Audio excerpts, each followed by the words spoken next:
Well, the spring and the summer have flown on past. It is one final opportunity for drivers on the road to the Esports Racing World Cup as we get set for the Esports Racing League Fall Cup. Hello, everyone, and welcome back to VCO Esports. It's a delight to have your company once more as we get ready to go racing with our focus on iRacing. To do that, we got to bring the crew back together. My name is Arjuna Kangipati, delighted to be joined by Luke Crane and Lewis McLeod. And Luke, it is a delight as we get underway today, and there's a lot of excitement as we break out the iRacing Formula 4, a car many regard as the great equalizer. 100%, the same every single championship, or every single season, I guess we should call it.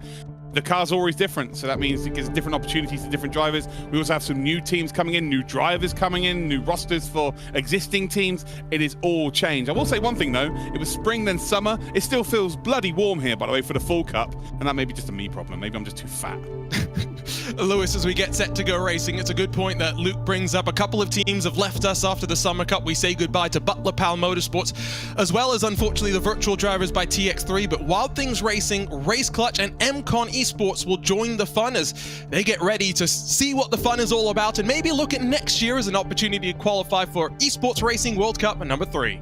Yeah, exactly. They're joining a bit late. The likelihood of them joining the Esports Racing World Cup is probably off the table, unless they have the most incredible Fall Cup. I don't know what to say about that one. There are a couple of good teams there, but especially Race Clutch. That's the big one to look at, of course.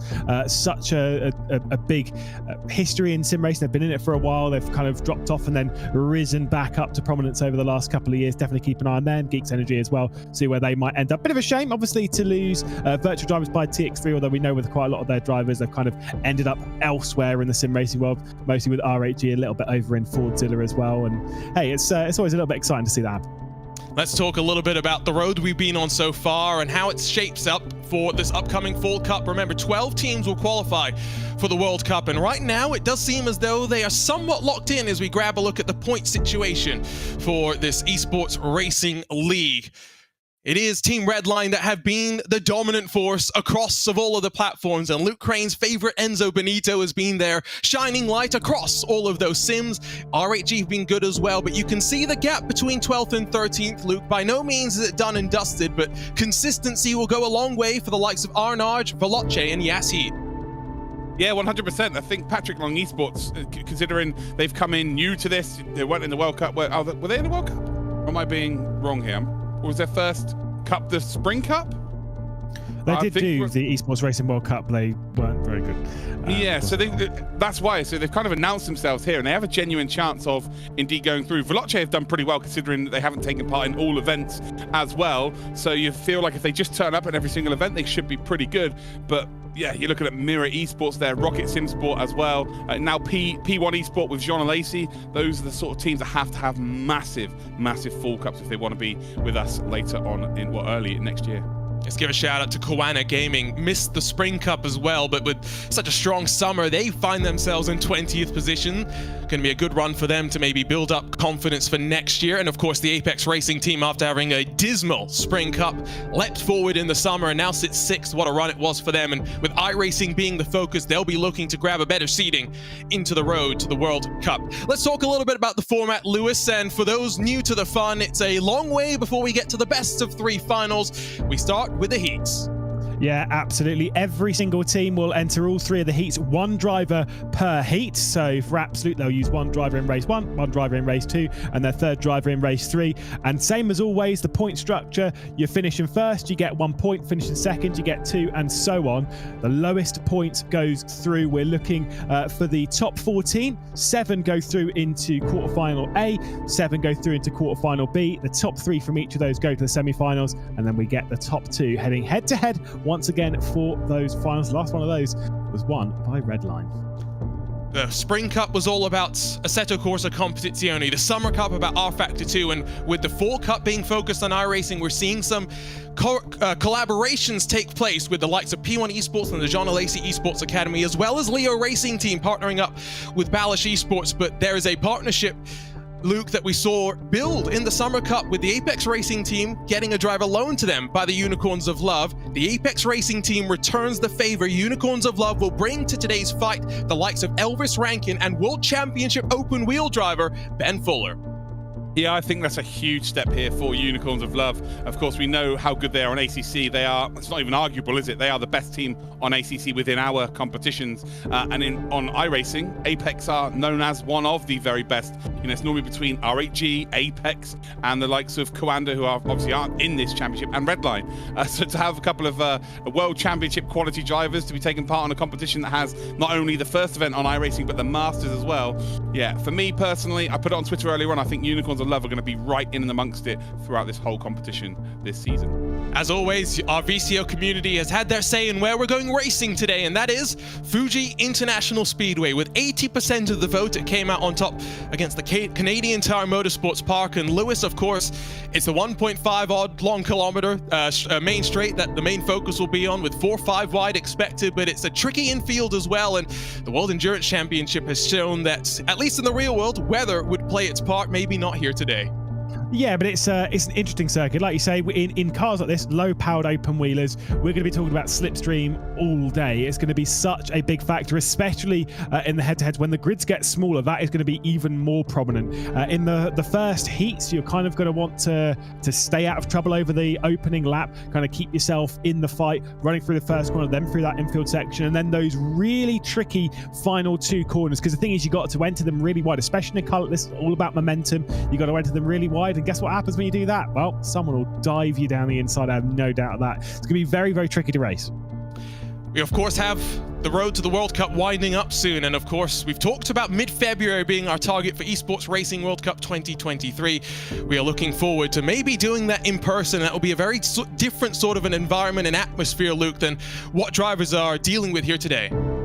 Yeah, it will be. It'll be out of their comfort zone. Also, they'll be on rigs that they're not necessarily used to. They'll all be on a level playing field in terms of that. They won't have their favorite well, I guess they could bring their favorite cushions, but they won't have their favorite creature comforts at the end of the day. So yeah, it's one of those also that if you take someone out on circuit, you can expect them to be right in your ear hole, right next to you in person, opposed to through a microphone where you can go, haha, yeah, you're just an online warrior. Yeah, if, you don't really want to come up against Sean Arnold in that sort of scenario. Someone like him anyway, because he's a big dude and he's a bit more imposing than over a microphone.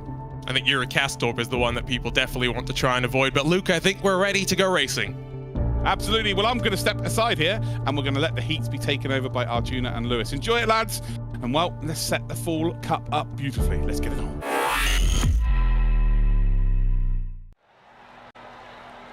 It's good to finally be back in my wheelhouse. I don't feel uncomfortable when we go to rFactor or Assetto Corsa, but the grid feels like a regular old iRacing broadcast, and it's not a surprise to see Peter Berryman for the Apex Racing team, a Dallara World Championship winner in 2021, put it on pole position with a 139.367. Moreno Sarica for Williams Esports will line up alongside with David Toth and Premislav Lemonek, row 2 for Arnage and R8G. The collaboration for Balish Esports sees them rise to 5th, with Josh Poulain making his debut in the ERL competition for Fordzilla alongside Enzo Benito back in 7th, with some work to do for Team Redline. Jonas Wanner in the Koana Gaming Machine to his outside. Dominic Hoffman for Veloce, showcasing that new iRacing lineup inside of Timu Milikangas, Race Clutch making their debut. As Lewis, we take a look at 11th through 20th. Yeah, indeed. Alvarez for Aspar. We've got Rocket Simsport up there with Harry Pipes. They've had a little bit of a overhaul behind the scenes with the Rocket and Brabham camps. Attila Bushi for Mirror Esports with BS Competition. Gregor Shill, more of an ACC specialist, starts from 14th. P1, the John Lacey Esports Academy in 15th with Mika Hakimi, starting from 16th. For Greki for Carbon Simsports, who did such a good job last season at points. And then Patrick Long Esports with Juan Bustamante starts from 18th position before we get Wild Things Racing on their debut, just ahead of Michi Hoyer. It will be Geeks Energy Sim Racing. We saw them during VCO Infinity, but now in the ERL lining up 21st on debut with Milnek for Unicorns of Love, not putting a time in, 22nd. Triton Racing as well as the Absolute Motorsports Machine will roll 23rd and 24th. And as we grab the final 2 rows of the grid, it will be Andika Malna for the Legions of Racing Machine, along with GTWR, who of course spoiled us with their performance in Assetto Corsa. Brabham Esports and the famous green and gold will round out the field of 27. Of course, it will be a long run in towards turn 1, so dropping the clutch and getting underway for an estimated 6 laps will not be crucial. It will be about positioning your car into the opening run and making sure as you sweep in towards the middle sector, you're where you need to be. Yeah, most important thing here is remaining clean, keeping out of trouble. Going to be very tricky to kind of dart your way through the opening little bit and not get into trouble. The start in this car is not particularly hard. It literally is kind of like, Revit, stick it in first, off you go. It's not crazy, but it's that breathless rundown to what is a very, very tricky braking zone. Fall Cup, of course, the final opportunity for some to try and scramble for points, the likes of Patrick Long Esports and Carbon Sim Sports. For Arnaud, Veloce, Burst, consolidation as the engines begin to build. We get ready to go racing for the first time on iRacing in this Fall Cup. Peter Berryman along with Moreno Sarica on the front row will get us underway in the land of the rising sun as we go racing for the Fall Cup. A good start from Berryman, who covers off Sarica. A good launch from Toth as well, who searches for slipstream, but now cuts to the outside as they enter the braking zone for turn number 1. Sarica defensive as RHE goes on the offense as well. A great exit of turn 1 from Leo Racing Team, though, who battle side by side with RHE. Yeah, looking pretty tidy through the opening corner. Very important to have done so. RHG taking that defensive line as we head through T3 and out through this very, very long 100R. It's such a long corner. You've got to wait just to the midpoint of it before you get onto the brakes. Very easy to let go of the rear through here. Kind of, you don't really think about it too much, but you can drop it quite easily on the brakes. Bustamante has dropped to the rear of the field as Pipes and Bushki fight for the Mirror and Rocket Sim Sports teams in the middle of the field. Still Lemonette trying to fend off Bernardini as they work in towards the final sector. And here comes the opportunity for Fortzilla to spring it down the inside. Freight Train might be that Balish Esports car as they get onto the anchors and work through the chicane. Fortzilla has the upper hand for a moment, but fighting back goes Bernardini. Poulain gets it done. Here goes Koana Gaming with some contact. Yeah, I was wondering about that with Bernardini being really offline in a very awkward spot. Always was going to be jumped on there by the Koana Gaming car. And this is the bit that I was talking about, the final couple of corners. Oh, big moment there from Wanner, just trying to get on the power coming through the second to last corner. And then you've got to really do it once again. You're going to get dive bomb, Wanner offline, Hoffman straight down the inside. And look at the snake building already as Peter Berryman tries to find a way to defend in towards turn number 1. 1.5 kilometers, and these cars will be topping out by the time they get to the mid part of the straight. Already a couple of 2-wide situations with one car, Gregor Schill in the BS competition machine, rolling to pit lane. It'll be interesting to track how his teammates get on as side by side, almost 3 wide with contact. Benito may be involved in that one. Wanner slips backwards. The P1 John Lacey car goes backwards as well, but it seems we survive. Yeah, I'm pretty sure it was Hoffman that was basically like 30 degrees in the braking zone. He's coming under a fair amount of pressure from Attila Bucci as well behind. So not a good really start to the second lap there from Dominic Hoffman, dropping back. Not sure where the contact came from, but either way, Enzo Benito and Bernardini battling out over 6th and 7th, now way off the rear end of this train.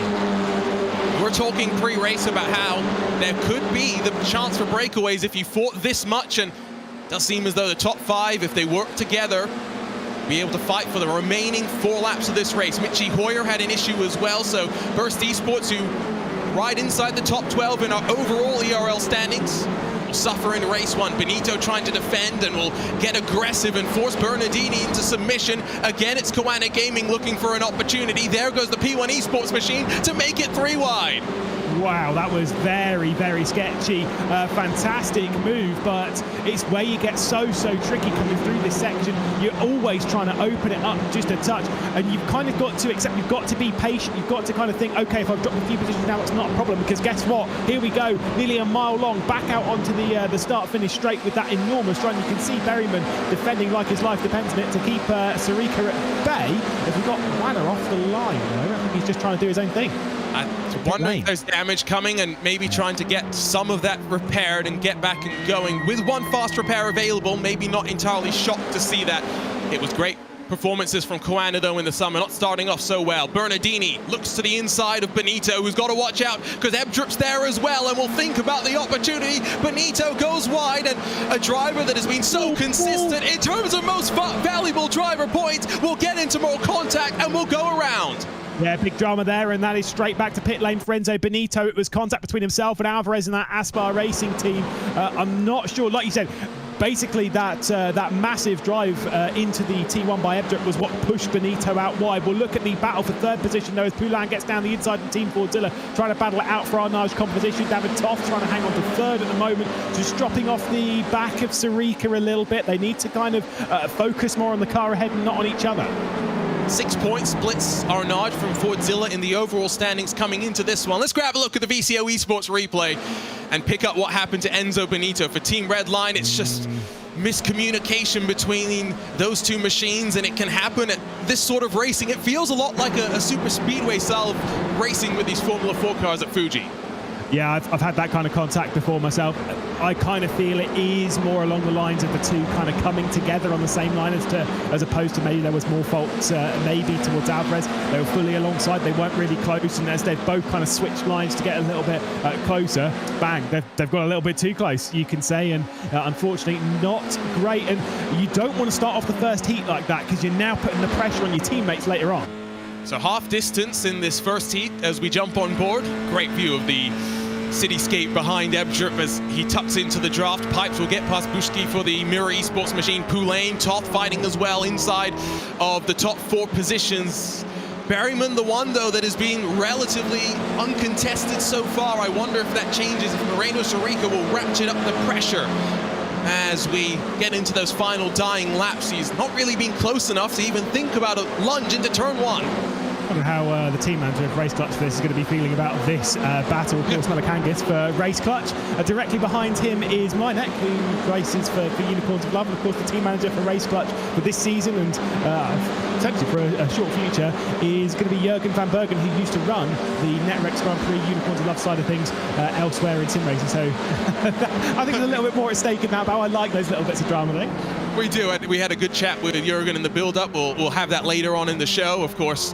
We'll bring experience into this ERL. If Race Clutch is not looking, of course, to qualify for the World Cup, it's about seeing what type of a program they can put forward next year on the next road to the Esports Racing World Cup. Look at focus from Harry Pipes, who is tucked up behind a single monitor, a lot more basic of a setup compared to the likes of Peter Berryman and the Apex Racing Team facility. We'll talk more about that. A public showcase going to be available for members of the public on September, I think it is 25th. But it shows that you don't need the best equipment to be fast. Harry Pipes doing a great job for Rocket Esports. It's struggled a bit recently. I said before, they've hoovered up a few drivers from other teams. Of course, Mike Yao running the things behind the scenes, Sancho, Sunsport and whatnot, just trying to pick things up. And they're looking a lot stronger on the iRacing front, as you can see ahead of all of that. Mynek is going to get past Melakangis. They're fighting for the lead. Berryman, Sarika side by side, and now the opportunity for Poulain to pounce and maybe grab 2 in 1. For the first time, Berryman feels the pressure as Sarika takes to the grass. He'll force it 3 wide as they plunge into turn 3. Berryman's having none of it, holds on to the lead. Poulain goes for second. Yeah, super stuff for Fordzilla, who are backed out of that, and see Moreno Sarika dropping backwards 1, 2, 3 positions. He's going to back to the rear of this train now, down to 4th. He's going to fancy a dive down into the hairpin. It's going to be a bit of a brave one into 6. Sarika just trying to keep top at bay. And look who's joining it. Lamanek is waiting. He's been waiting at the back of this in 5th position. The hard way fight. Now they might bring the likes of Benedini and Ebdrup back into this fight. Crazy good stuff between those up front. Respectful racing shown as Michi Hoyer from an incident in turn 1, able to grab a spot inside of the top 14, jump on board with Sarika. That brings Porsche Esports Super Cup experience, maybe not so much in the open wheels, but we have this sort of a draft lock. It's not necessarily about technique, it's about staying in the draft and getting a good exit when it really counts. And it's any one of these 5 cars that could emerge on top as we build through the final corner for the penultimate time. We run into turn 1 for the final time. Yeah, this is going to be very important. Watch Poulain. Now, this is going to be really important because this will decide whether on the final lap of the race, if you want to be first or second. It's not as simple as you think, that big long run to the line, as they're going to come across it now. Berryman would lead. He would win if this was the final lap of the race. So do you want to lead? You've got to. You've got to lead in that final bit. That says to me there's going to be a bit of a dive bomb as Poulain takes over the lead. Berryman to the inside with a big defence. He had a nose in front. Here's the onboard with David Toth, Hungarian driver that put it on the podium in the World Championship. Poulain gets it done, though, maybe crucially into the opening complex of corners. It's Toth that looks on Berryman now. It will be for Berryman the opportunity maybe into the chicane. I think at this point as well, it's between these top 3. Sarika and Lemanik have left it too late to fight for the front. Yeah, well, you never know. That final section, it really opens up quite a lot of opportunities to give something a go. The top 5 separated by just under a second and a half, really. It's incredibly tight. The top 4 under a second. I don't know. I think Sarika's got plenty of a chance. I don't know who I'd want to be in this fight, but it's certainly not over yet as Berryman goes for the attack to the outside in the final sector. I think he's trying to set up Poulain for this opportunity for him to go wide, but Wiley Racecraft there. The Fordzilla machine makes it tough for the Apex Racing team driver. 3 odd corners to go. Poulain runs over the anti-cut curve. That was nervous for a moment. Yeah, that was a big moment from Poulain, so he's got a couple more corners to defend here. He needs to get a good drive on the final one, but look at Berryman. He's going to get to the outside. He's going to send it in and try and get all the way around the outside and get a really good launch off the final corner. Here we go, the block pass attempted. Poulain checks up the momentum of Berryman. Here comes Arnage competition, and David Toth with the slipstream and the momentum. As we see a decision for race control further down the field, Poulain will take them to the line, and in a photo finish, Fordzilla will get it done. Wow, what a finish for Poulain, for David Toth to have picked up. Look at that penalty, though. Yeah, indeed. Big penalty there going to Absolute. Wow, that is, I think, the most severe penalty we have seen across of the ERL and the Esports Racing World Cup. But Josh Poulain cannot smile too much. The job is not done, but Heat 1 in the books. It's Fordzilla from Arnage, and then Peter Berryman for the Apex Racing team.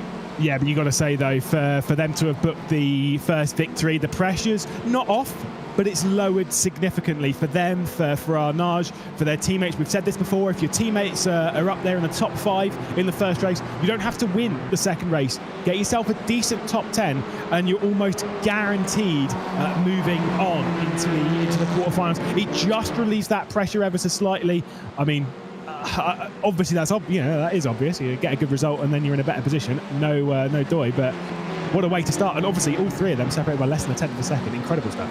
Don't worry, it's not the most obvious thing you've ever said on a broadcast, No. Mr. The gap will either stay where it is, increase or decrease. We're waiting for a couple of cars to come across the line, but we can take a look at the race results.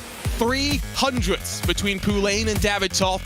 Expect drama all the way to the line here in the land of the rising sun. Berryman 3rd, with Sarika behind him as more things from race control. The Aspar Esports team get 3 penalty points. That's a slap on the wrist and then some. Lemonek, Ebtrup, Bernardini, Milnek, Milikangas, and Pipes, the top 10. Looking good for those collaborations with the Unicorns of Love, Leo Racing Team, and of course P1 Esports, all represented in the top 10. Then we take a look at the top 20, Lewis. Yes, indeed. Attila Bushi and Andrea Capoccia, got to say, for GGWR to have moved up that many positions, great stuff. Mika Hakimi, Michi Hoyer as well, got up into 14th position. Those starting from the back of the grid after issues before we get the Wild Things Racing on debut. Koana, that's not how they wanted to start. They were so impressive in the Summer Cup, 16th position. Dominic Hoffman with a bit of contact coming into the first corner, threw them well offline. Of course, did say that Jonas Spanner did have to come into the pit there, I think. So did Dominic Hoffman. Then we've got Triton Racing, BS Competition, and Brabham Esports rounding out the top 20. And then we'll take a look at 2 more drivers that got it onto the lead lap with legions of races, as well as the Absolute Motorsports teams having issues, but able to hold on to that lead lap. Geeks Energy Sim Racing 23rd for them, with the Aspar Esports team. Team Redline crucially down in 25th. The pressure piled on to the likes of Chris Lullum and Patrick Holtzman. Carbon Simsport as well, looking to consolidate a spot inside of the top 12. And for Patrick Long Esports, with just 2 drivers in today's race, unfortunately, it's almost guaranteed we'll wave goodbye to them. They may be able to enjoy some sake a little bit earlier than planned. We will bring back in our good friend Luke Crane to talk about drama for his favorite driver in the field. Well, what? All I can say from that is we're going to be exhausted by the end of today. That was ridiculous. It's all about making sure you have a chip and a chair at the end. That's a poker reference. If you've got 1 chip and a chair, you still got a chance. So make sure you're involved at the end. And Enzo Benito, I don't want to talk about it. There was a lot of drama. Heartbroken. There was a lot of fighting and drama. I was a little shocked, though, that we didn't see more of it for the lead, Lewis, until lap 3. But that's what we want to see in some ways, right? Is those drivers being smart and breaking away from those behind. Yeah, I think it's really important for those that are in Heat 2 and Heat 3 to actually watch that race to kind of understand. They'll know the dynamic anyway. They'll have battled between each other. But again, it's knowing like the really important things, which is like coming off of the final corner. If you're leading, if you get a good exit, who's going to be leading at the line? Those kind of things, which kind of just how much the slipstream impacts and where the start-finish line is, means that you really want to be leading into that final corner. Now, if you're second or third, that tells me you've got to make a big lunge. That's why they were kind of like waiting out when you've got a group of 5 or so. The more you battle, the more likely you are to bring other people into it. It means that you might finish lower down. Kind of playing the long game on all those stats. It's only a 6-lap race, but still the long game in something like this is very, very important. I'll bring up the famous quote, all the time you must leave the space. Josh Poulain was a little bit aggressive there, Luke, but I think, to be fair, he was proactive in the blocking rather than reactive. I think it was superb. It's something it's the nature of the car really dictates the driver's style, to be honest, with this car specifically, and that's exactly what you're going to get. Did it work? It absolutely did. So, you know, you can't really, it's not like he's taking someone off the circuit. He was just doing his job there. And what I loved about it was that he was sharing the slipstream between the 2 cars behind. As you rightly mentioned, that if you were in the lead, you were just about going to cross the line as the winner if you got a really good exit out of the final corner. He didn't get a good exit, but by giving the share of the tow, it meant that neither car got the full benefit of it, which means it could not catch up. It's really, really clever driving, actually. I will mention one thing, though, about Redline. Have they played a masterstroke in the fact if they were involved in an incident, they just got out of the race instead of trying to catch up with a car that was not really capable of making overtakes and push too much and maybe get penalty points that would hamper the other 2 drivers in the team as well. So maybe it was a good thing just getting out of that race and leaving it to the other 2 drivers. Lewis, of course, I said this is the great equalizer, not just because we've reset cars from the Summer Cup, because we have so much slipstream and a fixed setup as well, which makes it that the drivers and teams with the most iRacing experience aren't able to use the knowledge of the tips and tricks to find speed and setup that they might usually be accustomed to.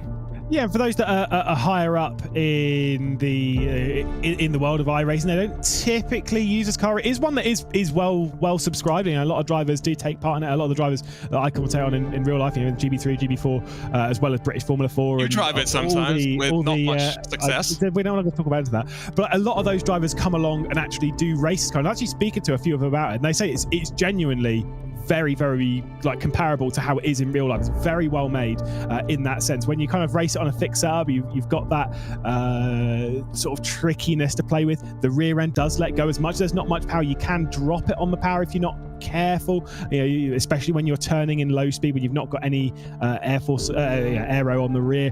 It's quite a tricksy little devil to drive, and those that don't have any experience in it there, whether you're most experienced in iRacing or not, you're going to find yourself with a little bit of hardship. Of course, remember that when we go racing again on iRacing with this car in the Fall Cup Masters, we'll again leave it up to you, the VCO community, where we go racing. You'll have your say on social media. Luke Crane, if you had to pick the 2 tracks that we use for voting, which 2 would you put forward? Sorry, oh God, I think there's so many, isn't there? Throwing him under the bus. And whatever I say is wrong for everyone else, like, I'm just going to throw 2 out there that we can't go on. So I would think Sportsland Sugo would be a choice of mine, 100% for sure. Again, we can't do it. And I would also pick, again, because of the grid size, you can't use it, Knock Hill. Those would be my 2 choices. I think they'd be phenomenal. So, yeah, I'm not going to get political here and pick something that other people go, no, that's a rubbish choice. So I'm picking 2 we can't actually have.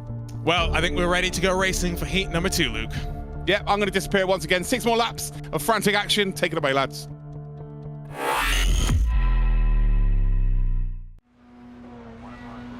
Well, it was fun for heat number 1. Now, heat number 2 has a benchmark to be hit, maybe to be surpassed. We'll get ready as the drivers grid on up. We'll take a look at the starting grid for heat number 2. As after the Apex Racing team put it on pole position in heat number 1, they will do the same in heat number 2. Jamie Fluke punches his way to the front of the grid. It will be Chris Lullum alongside, with Team Redline needing to put points on the board in this heat. Kazuki Umeshima will be inside of Manu Olago with Burst Esports and Aspar Esports team on row number 2.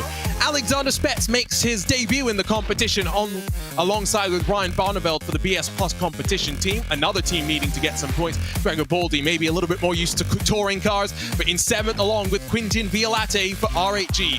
POP and Jimmy Antunes will round out the top 10 as Benedict Hicks Lewis starts in 11th. Yeah, indeed. He'll start alongside the Leo Racing Ballast Esports car as well in 11th and 12th position. Got to say, Kawana need a good result in this one before we see Yas Heat. Andre Martins, 13th position. You see him in the previous race, straight alongside sister rival in the Veloce Esports car of Sven Noller. Elvis Ranking down in 15th position for Unicorns of Love. He'll start alongside Brabham Esports and Hunter McDaniel before we get to Colin Spork, who's been focused elsewhere in sim racing. I've been told that I needed to say that, but of course he'll be starting one position behind the car he's very used to seeing. Of course, new Formula Sim Racing World Champion. Before we get to Carbon Sim Sport in 18th position, and then rounding out the top 20, it'll be Eros Masuli in the Absolute Motorsport car alongside Triton of Jersey Black. Luis Moreno for the Legions of Racers 21st, with the Austrian Harold Stadler in the Rocket Sim Sport entry 22nd. Arthava Desai, the MCon Esports Machine 23rd. Henry Drury, well, fighting more for bragging rights back in 24th. I'm not sure why we have two P1 Esports machines. We only see Casper Lund. We'll see Geeks Energy 26th then technically, with again GTWR struggling on iRacing. Wild Things Racing round out the 28 cars, getting ready to tango once more. Again, it will be a long run down into turn number 1. Well, Chris Lallum, you can't afford to be too aggressive in this situation, but the counter to that, Lewis, is you can't be too tentative either. Well, I think for Chris Lallum, a lot of pressure's on his shoulders, of course, after the issues that Enzo Benito had in the previous race. We know how fast Lallum is. We know how experienced Team Redline is, with so many victories in the ERL, whether that's in individual races or over rounds themselves. And of course, they are the Summer Cup champions. We wouldn't expect to say goodbye to them today or this early in the day. But if there is a mistake from Lallum, then that could be very well where we're at. For Jamie Fluke, consolidation in his mind, as for the second time today, the engines will build as we get ready to go racing in Fuji for Heat 2 and the ERL Fall Cup 2022. They drop the hammer, they drop the thunder. A good start from Fluke again. Lallum goes defensive, tries to cover off any opportunity for third to slip on by. 3 wide for 6th on back, potentially 4 wide, but into turn 1, a big send into the inside as Kazuki Umeshima stays out of trouble. Stadler in the Rocket Sim Sport car goes up and over, but at the front of the field it's tidy as we work into turn 3. Yeah, that was a very big moment coming into the first corner. They all go single file through the third corner. You've got Unicorns of Love on the attack as well in the background, just trying to make up a couple of positions, as well as they'll actually lose out in all of that. Single file inside the top 10, though, everyone trying to run it a little bit clean. Look at it though at the back as they all just peek to the inside. Hopefully we got through there safely. Only I think Stadler requiring the tow back to pit lane. Still leaves the rest of the field out and about as they filter into the middle of the track and in towards the heavy braking zone at the chicane. Cars going defensive, cars going offensive as well. Ballast Esports looks to the outside of the Yas Heat machine, and Andre Martins can't do much about that. That was a power move behind him as well. They continue to fight. Yeah, I thought Elvis Rankin was going to absolutely send it. It's kind of like looked and then backed out, eventually picked up a position on Benedict Hitz, and now Sven Noller's going to try and get around the outside of the Veloce Esports car. Looking back to the inside was Hitz, trying to find his way back through. Little bit dicey there going into the final sector of the track, and that big on the attack in the background, that is Colin Spork. Desai's got around for MCon Esports after Hakimi was able to stay inside of the top 15 there. Second entry into this ERL will drop to 26th position. Across the line we go. We jump on board with a young American. Usually represents the Apex Racing team. Now a unicorn, at least for the day, as he sticks in the draft and will tuck out of it as he works for 12th. Andre Martins on the outside as they dive into turn 1, hard on the brakes, bets up into 4th as well as Umeshima continues to bleed positions. BS competition in front of Violate. Yeah, a couple of positions just gained through there into the braking zone of T1. Elvis Rankin, like you said, as we were on board with up 1, getting past Martins, trying to pick up 1 or 2 each time you go through. Barneveld and Violate still switching positions. Violate on the outside, running through the increasingly long 100R, then into the heavy braking zone of the hairpin. This is where the opportunity is open, and Violate nearly sent it. Jimmy Antunes is waiting in the background. Violate, one of the graduates from RHG Junior up to the full RHG program, has very much been a shining light for them as well as we take a look on board with him. As see behind, and Antunes looks to the outside as the Swiss driver thought about a lunge. I'll think better of it. Can't be too biased. Of course, you have the RHG merch, I have the Arnage merch. Oh, I've been sent the R9 merch. Don't start by that. I've been in contact with them. Don't worry. We'll be dealing with that a bit later on. Also, waiting off the rear end of this, you've also got Gergo Baldi not too far behind. Now, do not count him out. We've said before he's more of a touring car driver, 2-time WTCR Esports champion, as well as racing real wide. They were 4 wide, and of course it will end with Sven Noller and the Veloce machine getting a bit of a tangle. Carbon Sim Sports lose momentum through the final corner. 4 wide at Fuji. It doesn't work all the time, but they are able to survive. Yeah, indeed. They'll see them go side by side on the start-finish straight now, going back to 3 wide. Collinsborg all the way on the left with Triton and Carbon Sim Sport alongside. They'll drag their way up, see who's going to get the best of the brakes. It's a tricky car in the braking zone, though. You can mess it up quite easily. We've seen that time again. 3 wide ahead, 3 wide behind. Who's going to come out on top of all of this? Absolute madness. Sven Noller might just top the group, but wow, is it tight. That is not Dominic Ploder. That was again Quintin Violatti. Our poor producer Hugo Luis is having to look everywhere around the track while working with all our driver webcams. He is the busiest man on the virtual circuit today, that is for sure. Here's the look on board with the Carbon Sim Sport driver as he works his way through the increasingly tightening corner. And of course for Carbon Sim Sport, who came into this competition relatively well, after heat number 1, it was not so promising for them. They need to get some points on the board here. Yes, indeed. Like you say, when you have the start of the heat system going badly, you can't afford a second poor heat. We ride on board with McDaniel going around the outside. That was a big move. All the around. Yeah. So not sure what happened there, but happened in front of these cars. Well. Yeah, so heat 1 was relatively clean. Heat 2 has not been so clean. They are definitely getting more physical now. Oof, and there's another wide moment as well there from Gergo Baldi coming into that third sector. You've got Carbon Sim Sport also on the attack ahead as there's a bit of side-by-side. We'll take a look at the replay to see exactly what's been going on. He was assisted. Yeah, turfed. Yeah, that was the Leo Racing Team Balish Esports collaboration, I think, from the livery purple and yellow. We look back at the front, though. It is now a 4-car breakaway as they fight side by side behind them with BS Competition, Violatti, as well as Antunes duking it out. Here comes a move potentially from Alexander Spets, who looks to the inside for third. Big send down the inside. This is up inside those that victory kind of position. Of course, Fluke, Lullam, Spets, Olago, all battling in this. Who need to take a risk in this? Lullam definitely does. Does anyone else really? They've all got decent results from the previous one. Olago certainly will do as well, because guess what? It was Aspar and Redline that made contact in the previous race. They need to get on with it. On board with Olago as he's ensconced within the triple monitor setup that he's got. We always talk about the different configurations with the off-road championship series on iRacing. We saw a lot more in virtual reality, and with these shorter races, I'm surprised we don't see more using virtual reality to assist them in their peripheral vision. Again, onto the anchors, into the chicane as they work to the final sector of the lap. There's no danger of these cars fighting and bringing those in behind, so I think from here you can expect maybe Spets to continue to work towards the front.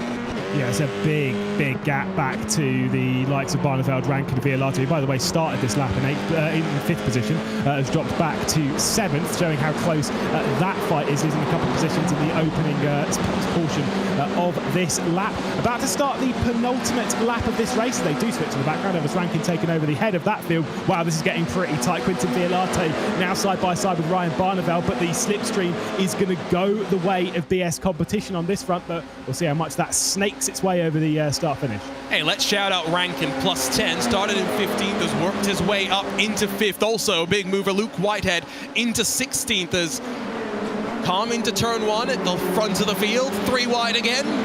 At the back is the Arnage competition car that goes all the way, looking potentially to get past Rankin as well. 3 wide as they funnel through turn 2, but Rankin able to hold on at the point. Yeah, pink on pink. Watch this around the outside, though. You can send it around the outside of T3 to make this one stick, but straight down the inside with Violatti with the big send. It's not a heavy braking, but you're essentially breathing on it coming through T3 into 4 and 5. So that was a big moment. You kind of drift off, want to hook that apex back, and Jimmy Antunes nearly sent it back between the 2 corners, nearly into the inside of the hairpin as well. It's a lot faster of a hairpin than you kind of think. The average speed off the corner, very wide run there from Elvis Rankin. This train is getting a little bit bigger and a little bit dicey as well. It's coming towards the final lap as well, so time running out for moves to be made. Desperation will rise. Umashima has dropped down to 9th. He looks to the inside of Barneveld, in towards the Dunlop chicane. BS Competition Zebra able to hold off as the Fordzilla machine does not put forward a challenge. Maybe the wise thing to do to stay in tow until they come on to that main straight for the penultimate time. Again, 4 cars fight at the front. Here is Jamie Fluke, the nicest man in all of sim racing, with Chris Lullum knowing that second will be good enough for what Redline need. Spets, after Sarika staying inside the top 5, doesn't need to do much as well. The question will be Largo. How hard does he want to go? Yeah, there's a few people in these fights that don't really need to risk anything. Lullum's going straight for it on the start-finish. You know they want to lead going into that final lap. So as we head on to the final lap, Lullum's going to take over. Watch out for Spets, who might send it down the inside of the first corner. Doesn't indeed do so. So Jamie Fluke looks to the outside. Redline take over the race lead. That could be very, very important. Who's going to take any risks in this battle? Does anyone need to? BS Competition have dropped behind Antunes, and after they finished race 1 in 19th, Ryan Barneveld will know that's all he needs to do. On board again with Largo as another penalty comes through from race control. This one comes to Casper Lund in the P1 Esports John O'Lacey Esports Academy entry. So that is again a significant penalty and will really put them in danger after finishing 6th in heat number 1. Those 6 penalty points do not get erased after this one. Yeah, Leo Racing Ballas Esports will probably pick up a penalty as well with their contact with Gergo Bowdy. So there's a couple more still to come in through race control. Big Sen looking in the background as though Largo was looking down the inside as Spets doesn't send it as we head into that third and final sector and then up this hill. It is very steep and it's what opens it up. You can see our large competition going around the outside of BS Competition in the background. Plenty of fighting as we come again to a photo finish here, sweeping up through 14 and 15. We could get onto a rant about corner numbers, but we will refrain from doing so. Lullum very wide as he sets up through the final corner, looking to make sure and put it without a shadow of a doubt that Redline will take victory in heat number 2. Snaking back and forth. Fluke's not close enough. Don't think Spets is close enough either. But as they run themselves to the line, after Redline disappointment in heat number 1, redemption in heat number 2, Chris Lullum will take Redline back to victory lane with Fluke, Spets and Largo running right behind. Yeah, if that start-finish line, if that line was a bit later on, we would see some very, very tight battles across the line. At the point, if you're the likes of Lullum, Team Redline stuff, you know how to drive a corner, you know how to drive everyone does in this level. We'd be able to maximise the apex of the corner and really take it to its fullest extent. Lullum just nailed that final corner. It was the only one of the entire lap that he really needed to 100% nail. Boom, did it. And that was kind of almost like a cruise across the line, realistically. It was that far ahead comparatively to what we've seen in the previous race. But those behind didn't need to risk anything either. Fluke, Spets, Largo coming across the line pretty tight. There was a few changes in the background. Martin's nearly picked up a couple of positions. Ryan Barneveld actually lost out 1 or 2 on the run towards the line as well, as Violate and Rankin were separated by a 1/10 of a second. I think what it does show, though, is if you are in a fight coming through the final corner and you don't have someone trying to lunge it down the inside, if you set the corner up, you work through smoothly, you get onto the power, you should be able to hold on the charge to the line. Obviously, not everyone's finished just yet. Triton Racing, they had a few good runs last season. Bit of a shame to see them struggling so much. The thing is, in this kind of car, you can effectively be someone else's instant very, very easily in the first couple of laps, and it just ruins your entire race. You're coming across the line just to score some points because you never know what's going to happen, but 27th is last. We'll grab a look at these race results as the final car will streak across the line. Heat 2 in the books. 6 much more chaotic laps than what we got in the first 6 laps of the evening's entertainment. It is Lullum, though, that puts Redline back on top in front of Jamie Fluke. Another podium on the board for the Apex Racing team with Alexander Spets completing the top 3. Manuel Largo for Assetto Esports will be delighted to grab 4th. Did not push the issue too much. Behind him, Quintin Violate gets in front of Elvis Rankin, who worked himself up 9 positions. Jimmy Antunes then in front of Ryan Barneveld, Andre Martins, as well as Fordzilla to round out the top 10. And those behind, 11th position, Sven Noller, Veloce Esports taking over that 11th position before Leo Racing and Ballas. I think they are going to pick up a penalty, though, after contact between themselves and Gergo Bowdy before we get to Kazuki Yumashima. That'll be a bit of a disappointment. Obviously started quite far up the order, but got involved in some contact early on. Koana Gaming in 14th with GTWR. Luke Whitehead didn't get a lap time done in qualifying, works his way up into 15th. And Colin Spork, who's struggling a little bit with this car, in 16th. Hunter McDaniel drops down the order a little bit for Brabham Esports before we get Blonner for Carbon, and then we did get P1 Esports and John Lacey Esports Academy picking up a penalty in that race of 6 penalty points, so 19 plus 6 gives them 25, and Wild Things Racing round out the top 20. And they won't drop those 6 even if the next driver does better, so keep that in mind. Geeks Energy 21st again with legions of racers behind them. More drivers on the lead lap with Gergo Boldy, yes, having multiple issues, but 23rd for him in front of Henry Drury. Likely the last we see of Patrick Long Esports, unless I have totally done the math incorrectly. MCon Esports, Absolute Motorsports, Triton Racing, those final finishes on the lead lap. Rocket Simsport, as well as the non-starter P1 Esports car that joined the wrong session. That's a look top to bottom at heat number 2 results. We'll bring back in Luke Crane. A lot more crazier, but Redline able to put heat 1 behind them, Luke, and come out on top second time around.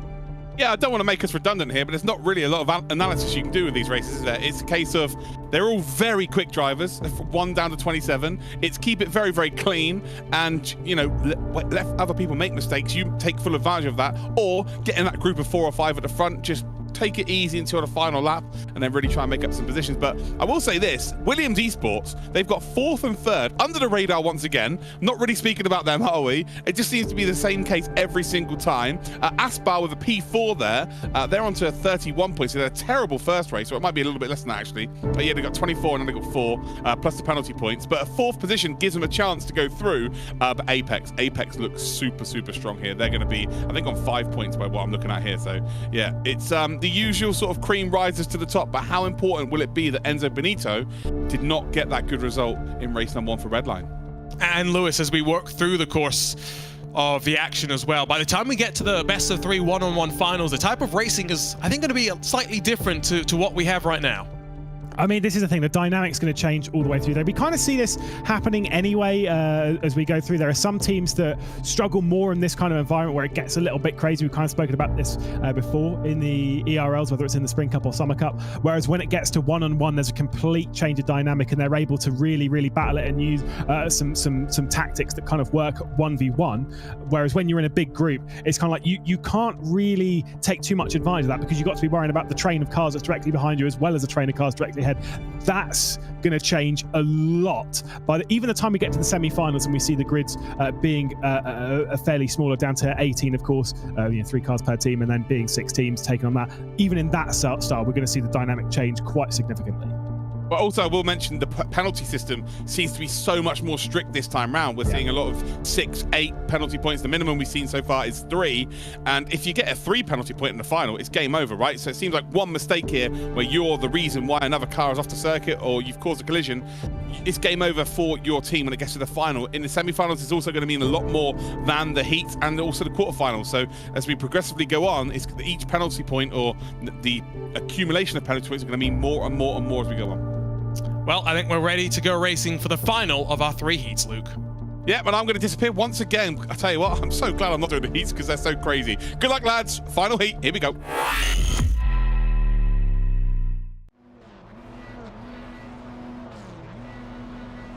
Well, for the final time, we get our heat races gridded up and ready to go. Let's run you down through the starting grid after pole positions in the first 2 heats. For the Apex Racing team, we have a new face and a new animal as the Zebras charge their way forward. Phil Denez takes pole position with a 1:38.999. Alongside with him will be Patrick Holtzman in the team Redline entry, with Johan Hart and Valentin Mandanark for the Apex race for the R8G, team and Apex Racing team will line up alongside one another. Look at those margins inside of the top 3, though, 3/100ths of a second. Paddy Wolf and James Armstrong will bookend the top 6, while rolling from 7th, we'll see Koana Gaming, Carbon Simsport looking for some redemption from 8th.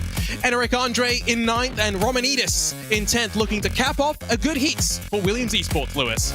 Yeah, and then in 11th and 12th, we've got the top 2 in the point standings at the moment for today's proceedings. Our Narge competition presently 2nd, alongside Team Fordzilla taking that first victory the evening. They will start from 12th. Triton Racing, who have had a bit of a struggle this evening, will start from 13th with Ben Fuller, local more specialist in iRacing, starting from 14th, the Unicorns of Love. Absolute Motorsports and Aspar, 15th and 16th, before we get to P1 Esports and John Lacey Esports Academy. Of course, Matty Creepy behind the wheel of that one, and then MCOM on debut. Burst Esports, well, they could have taken advantage of the previous race, but unfortunately was unable to do so, alongside Chris Hack in 20th. It's going to be plenty of nervy drivers and teams up and down through the field. Legions of Racers and E-Team Brit 21st and 22nd. With Leo Racing and Balish Esports 23rd. Castellani, a lot of work to do. Again, GTWR not putting in a lap time, maybe trying to stay out of the carnage. With Geeks Energy Sim Racing, Rocket Sim Sport, Mirror Esports rounding out the 27 as Valentin Barriere makes his debut for Rocket Sim Sport. We have 10 seconds to go before we're ready to race. It's gotten increasingly physical as we've worked through the course of these heats. One final opportunity for drivers to work their way forward into the quarterfinals. The engines will build once more as we get ready to race for Heat 3 in the ERL Fall Cup Round 1 here on iRacing.com. Again, a good start from pole position as Patrick Holtzman will try and cover off any move from the third of the Apex Racing Team cars to work well in qualifying. Into turn 1, Dinez defensive as Holtzman goes aggressive. Lock up from the Apex Racing Team, conceding space for Team Redline, at least at the front, tidy through the opening corner. Wow, I thought Patrick Holtzman was going straight into the rear end of Phil Dinez. That was very, very tight heading through the first corner. RHG also on the attack, going straight around the outside as well. Ben Fuller's trying to hang it and try and grab an extra couple of positions heading through 100R. Down into the hairpin once again, just outside of the top 5. We're seeing the top 5 already starting to make that little bit of a gap. Those behind need to get in single file, but Carbon Sim Sport straight on the attack with a move down the inside. I think Mirror Esports has again had an issue with Zoltan Shuchi at the very back of the field. We'll see if that's going to mean their day is done as we work next, of course, to the quarterfinals. No second chance race in this new format for the ERL after we did that in the Spring Cup. Onto the anchors for the chicane once more as Veloce slipping backwards. Plenty of fighting inside of the top 15. Single file at the very front as they work through up into the right-hander that builds into that final section of corners. Starting to see a breakaway from the top 6 machines. Yeah, see where Paddy Wolf can actually jump onto the rear end of this Dragon with Fuller. Who's that? Who's been off in the background? Big crash for Team Fordzilla. That's a big moment. Of course, they're up there in the points. It might not be too much of a drama. It's not something you want. Fordzilla came into this race, I think it was 6th in points, so it's not such a bad situation as there went around the Mirror Esports car. I think that indeed will see us say goodbye to them as they came into this one 17th in the points. Lap 1 in the books though, and while there was somewhat of a breakaway forming, at this point, it's really the top 12 all in a draft train. Yeah, look at Holtzman looking down the inside of Dinez going into the first corner. It's more in defence though of Johan Harth, who sent it in deep, nearly contact again as Holtzman really very, very good on the brakes into that first corner. That's going to pay dividends a bit later on as Dinez is holding this entire train back. If I'm in Dinez's boots, I'm genuinely terrified of what I'm seeing directly behind me as Apex move up in a second. Johan Harth will slide on through, nicely executed by the Frenchman, who will hopefully moving into the Apex Racing Team facility at least part-time in the upcoming months, still racing at least for the time being from home as Holtzman now has to see Mandanok looking his right-hand side rear view mirrors. Armstrong behind as well for the Brabham Esports. One of the drivers they have bookmarked, of course, for iRacing, and it's great to see the performance from him as again into the chicane. Mandanok looking on Holtzman. Yeah, got to watch out behind though. Armstrong, Lucas Muller as well. Oh my goodness me. Holtzman having a massive moment. He definitely got into the rear end of Johan Harth there. We've seen that a couple of times getting close in the various hairpins. We saw it certainly there. Now Valentin Mandanok, I was going to say he's got to worry about those behind because Armstrong, boom, straight through. Muller also nearly into the rear end. This is going to get very dicey indeed. Nearly spinning around Armstrong. Yeah, they're almost bump drafting, and I call it super speedway racing. It's not Daytona or Talladega. You got to be careful with these iRacing Formula 4 machines. They have the new damage model. You can crease those front wings, and then it'll be pain from then on forward. There's the look at Lucas Miller, the Koana gaming machine that runs in 6th. Koana came into this one on the bubble, so this is important that he gets the result that he needs. 6th at the line. Yeah, top 8 in the train. Dinez for BS Competition, Apex Racing Team Redline, Brabham, RHG, Koana, Veloce, and then Carbon. There's the attack though from Valentin Mandanok, trying to get back down the inside of Armstrong. He lost that position at the end of the previous lap. He's going to gain it straight back in the first corner of this one. Approaching the halfway point of the race, 2 laps down, 4 still to go, and RHG, boom, back up a position into the inside 4th place. You just bully the car off the track sometimes. Armstrong going to be able to fend off Koana Gaming for now. The more they fight will allow the top 2 to break away, because with Holtzman's mistake, he's dropped a full second back from Johan Harth. Still technically in drafting range. That could change by the time we build to the final corner once more. There goes Paddy Wolf, former Team Redline driver, fighting to the inside. The Carbon Sim Sport entry. It feels weird going into a winter season seeing Paddy Wolf not in the red and black and not in an LMP2 car. Yeah, but still showing very well, as he has done for Veloce. Oh, big send from Liskovic straight down the inside of Muller. But still going to be the inside line for the Koana Gaming car. There's contact between the two. Those three are all going to drop off that train shortly. There was definite contact there. I wonder if there was a sizable amount on the front of Lucas Muller. I wonder what happened to his front wing. I kind of saw it might have been sent off a little bit. Could just be with the damage model and whatnot, but still, I think Muller might be in trouble. We'll see down the straight, especially as we took a look at the Carbon SimSport driver with the 49-inch ultra-wide monitor. 3 different type of monitor setups that we've seen so far today. Enjoying the look on board with, again, every single one of the drivers through the field. Halfway through this race then, as we streak to the line once more, Dinez fighting with Harth, and they're fighting side by side now. Maybe not the wisest thing for the Frenchman, but if he thinks he's got more pace, can tow Dinez clear of the field behind, this might be the opportunity to break the tow to red line. Also, Apex Racing Team get to have a little bit of fun here. There's no risk on their shoulders. Yes, of course, penalties and whatnot, but still, realistically, they're as safe as can be, topping the points and stuff. We know how strong Apex are. They had a great Summer Cup, really moved their way forward, and they're starting off this strong. We know how strong they are on iRacing, of course, winning in the LMP2, I think it was, back in Road America and whatnot. They've been such a strong team on the platform, looking for some more. It was IndyCar on Road America, and I correct myself. I'm not sure though. Yeah, you get to have a little bit of fun. Dinez! Dinez, a mistake, I think, onto the grass, was able to save it, but that was close. That car was almost perpendicular to the track at one point. Mirror Esports get a penalty. Academic in the situation with P1 Esports and John Alacy Krupi dropping to 16th. You can see on the left side of your screen as well. Bit of moments of drama up and down through the field. Yeah, now that Harth and Dinez have had that little fight, they have dragged back in Holtzman, Martinak and Armstrong. But of course, after the issues behind, it is now a 5-car train. Seems to me that 5 is the magic number around here. We've seen quite a few 5-car battles. When you get more than that, those at the back of the train get stacked up a little bit too much. That causes the mistakes. 5 is the sweet spot. So again, working to that final run. Dinez from Monterey, California will be glad that he's not racing at 6 a.m. in the morning like he'll be doing this coming weekend in the BMW Sim GT Cup, as he looks to lock in his place for BMW Sim Live. Holtzman on back, well and truly in drafting range right now. The question will be, can Mandanot close the almost second bubble that he now finds? The Holtzman in front of him. Swap around for the lead once more. Dinez hits the point. Wonder if Johan Harth breathed the throttle a little bit. We've seen it before when they've gone side by side in the first corner. They can kind of remain side by side. If I was in Harth's boots, if I knew that Dinez was going to come through, lift off the throttle a little bit and make sure they take over that spot. They're not flying under the radar this race, by the way. We are going to speak of Williams Esports. Michael Romanidis up 2 positions in the opening sector, getting past Muller and Fuller and moving his way to 8th place. You can make a nursery rhyme about that one if you really want to do. Ben Fuller, I'm a bit surprised to see him struggling, to be honest. Qualified, down in 14th or so. He's up 5 positions so far. But we know that he could wheel it in these open wheel machines with the best of them. Here's a look at a warning for Patrick Holtzman for contact. He's got to be very careful after how Heat 1 went. Of course, yes, sitting comfortably now in 3rd after Lolum took the victory. But you don't want to be reported to the steward's office for the remainder of these heats. Yeah, smart money right now. This is not what's going to happen, but this is smart money. All you've got to think about is moving on. If you're Holtzman, drop to 5th. Or just sit behind. But basically, don't try and overtake anything. Don't try and do anything. Just get out of trouble, because 5th will definitely be good enough. 3rd, definitely good enough. And you just kind of want to hold on to those points and those positions and focus on later on. They can't afford to fall back, because the results, of course, we saw from Enzo Benito retiring from the first race. You just can't fall back on that, because you'll be done for the day. Trying to just track the live points as we run right now. It's not the easiest situation, remember, because you drop the highest score, because it's weird how it works.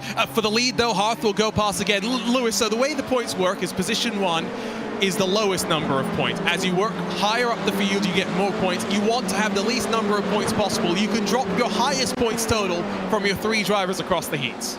Yeah, exactly. It's the top 2 drivers essentially across the 3 heats. That's a really important one. And so Johan Harth, with decent results from Apex Racing Team, can basically do whatever he wants in this race, can really risk it around people that can't risk it. It means he's almost in the best position to go for it, because he can take a little bit of a look down the inside where other teams might have to back out of it a little bit. BS competition, they're 10th in the points coming in this. Look at that though, big send from Holtzman straight down the inside, trying to get past Phil Dinez. And as they fight, boom, that should surely be the chance for Johan Harth to pull away.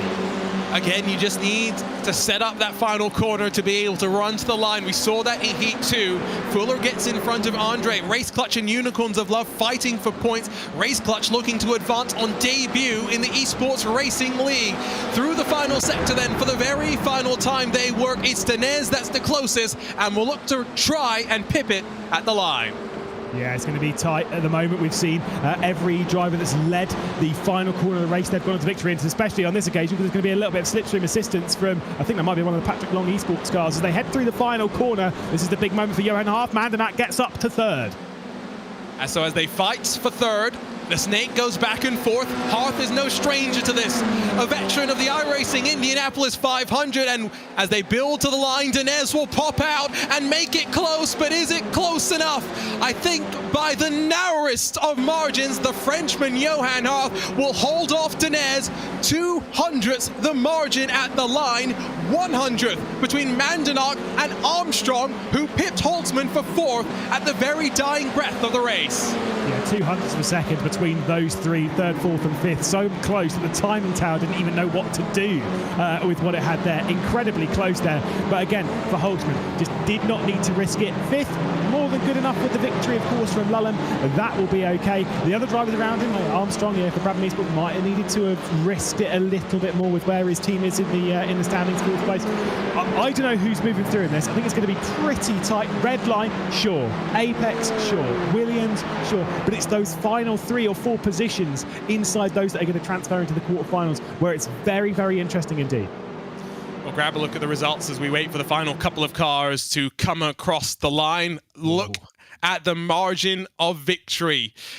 Maybe Danez needed to try some good old side drafting, because I've seen it work in the IndyCar before, but it was not to be, at least here today. 200ths between the top two, 200ths between third and fifth positions. But for the Apex Racing team, for BS Competition and for RAG, podium should be good enough for them to walk forward to the quarterfinals. James Armstrong for Brabham Esports was their driver to watch. He was able to deliver fourth in front of Patrick Holtzman, who did enough for Team Redline. Paddy Wolf for Veloce in 6th, with Blyer for Triton Racing getting some good points for them in 7th. Romanidis, consistency still for Williams Esports, as they will be in the quarterfinals.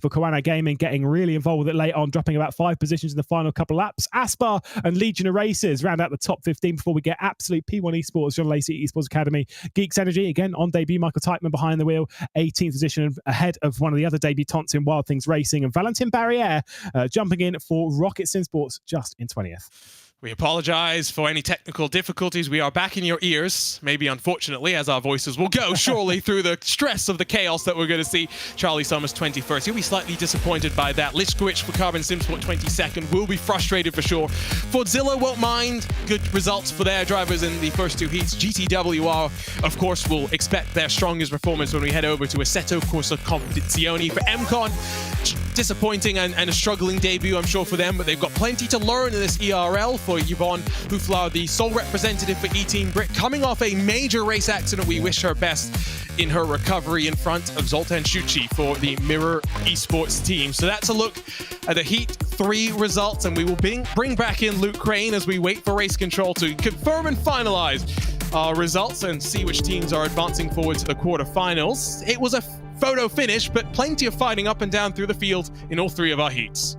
Yeah, all 3 heats, you see the front sort of 5 or 6 get away, and then they're playing it very cleverly, and it's the usual suspects, right?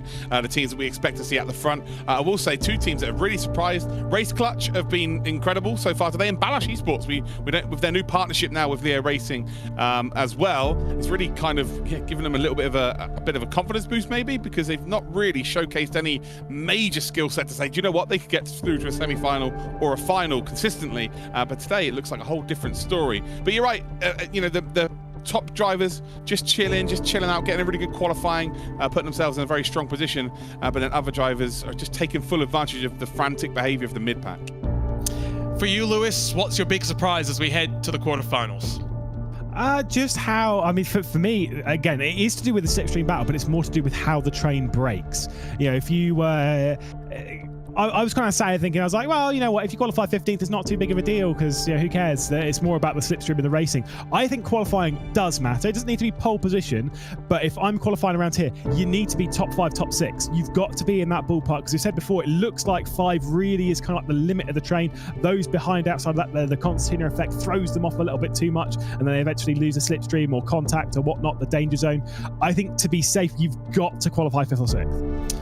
Luke was talking about how impressive Race Clutch have been on debut. We had a chat with their new team manager for rFactor 2 as well as one of their driver coaches for Alpine Esports as the team looks forward to Le Mans Virtual. We chatted with Jurgen van Bergen. We'll be back after this with quarterfinal action. Delighted to be joined by the team manager for one of our newest teams in the Esports Racing League, but a person that brings plenty of experience with this competition. Jurgen van Bergen joins us, the team manager for rFactor 2 at Race Clutch, as well as driver coach for Alpine Esports. And there's been plenty of news surrounding the team that maybe we'll talk a little bit about. But Jurgen, it's great to have Race Clutch, such a established name in sim racing, join the ERL. What lessons do you bring with your time with the Unicorns of Love and NetRex Grand Prix team over to this new outfit? Yes, thank you first of all, Arjuna, for having me on, of course. When it comes to your question, I think when I look at like lessons learned from the past, specifically talking about ERL, it's a combination of high intensity action and a little bit of strategic thinking, especially the new format because we changed the first rounds where it's just one driver in each round. It makes sure that every race and pretty much every driver counts. In the past, you used to see like the third driver always strategically in the back, not trying to cause any accidents. So that's something that changed a lot in the new format, which I really like a lot. Another thing, of course, that I learned from NetRex and UOL is just how does it work? I mean, for me personally, it was like my first real like encounter when it comes to more professional esports sim racing. So that's also one of the things I've learned over the past year and things I'm definitely taking towards Race Clutch right now.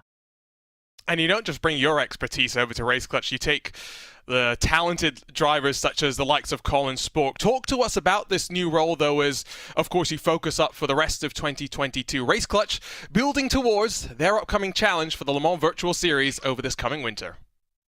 Yes, yeah. So as you already a little bit said in my intro, I have a combination of two roles. On the one hand, I'm responsible for everything driver management, think training and development, scouting, helping drivers with social media, networking, other things that I literally sometimes, I wouldn't say like I'm their dad, but sometimes you give them the pep talk that they need to continue on with like good practice or giving them that little inch to go further in qualifying. So that's primarily what I do for Alpine and a little bit what I do for Race Clutch. On the other end, mostly aimed at Race Clutch, I'm just responsible for anything rFactor 2. So you can think organizing practice sessions, making sure that we get into competitions such as VCO, but also in competitions such as Le Mans Virtual. And also just acting more as like a general project manager of the team. Personally, I would say that's also my key strength. So that's also, yeah, it's really nice to be able to do something like that. For a more professional team like Race Clutch, of course, Race Clutch is an actual company in comparison to the teams that I worked for in the past. So it helps a lot that I have like my own role as a project manager and I'm not having to do everything. I have someone for my social media graphics. I have someone to help me with engineering. Laurent Keersmaker is a great guy. And that just really helps me a lot. Kind of stole the next question that I had in mind for you, which was going to be about the differences between NetRex, such an old team with so much history, versus an established company, a business like Race Clutch. So instead, let's talk about what you're looking forward to for the rest of this year. Of course, Le Mans Virtual will take so much of your attention. Your drivers will be trying to get some good points on the board in this Fall Cup for the ERL, but with not much focus on the Esports Racing World Cup. Where else does your attention demand your time as you build to this winter? Yeah, it's of course a shame that we joined in fall, so it's going to be quite difficult for us to be there at ERWC II, but I'm quite sure that for fall we're going to do everything that we can, make sure that we have good results. I hope to get some in the finals one day. And of course focus on next year when it comes to ERL. I think next year is going to be the year that we can definitely start making a serious impact and hopefully get there for either ERWC 3.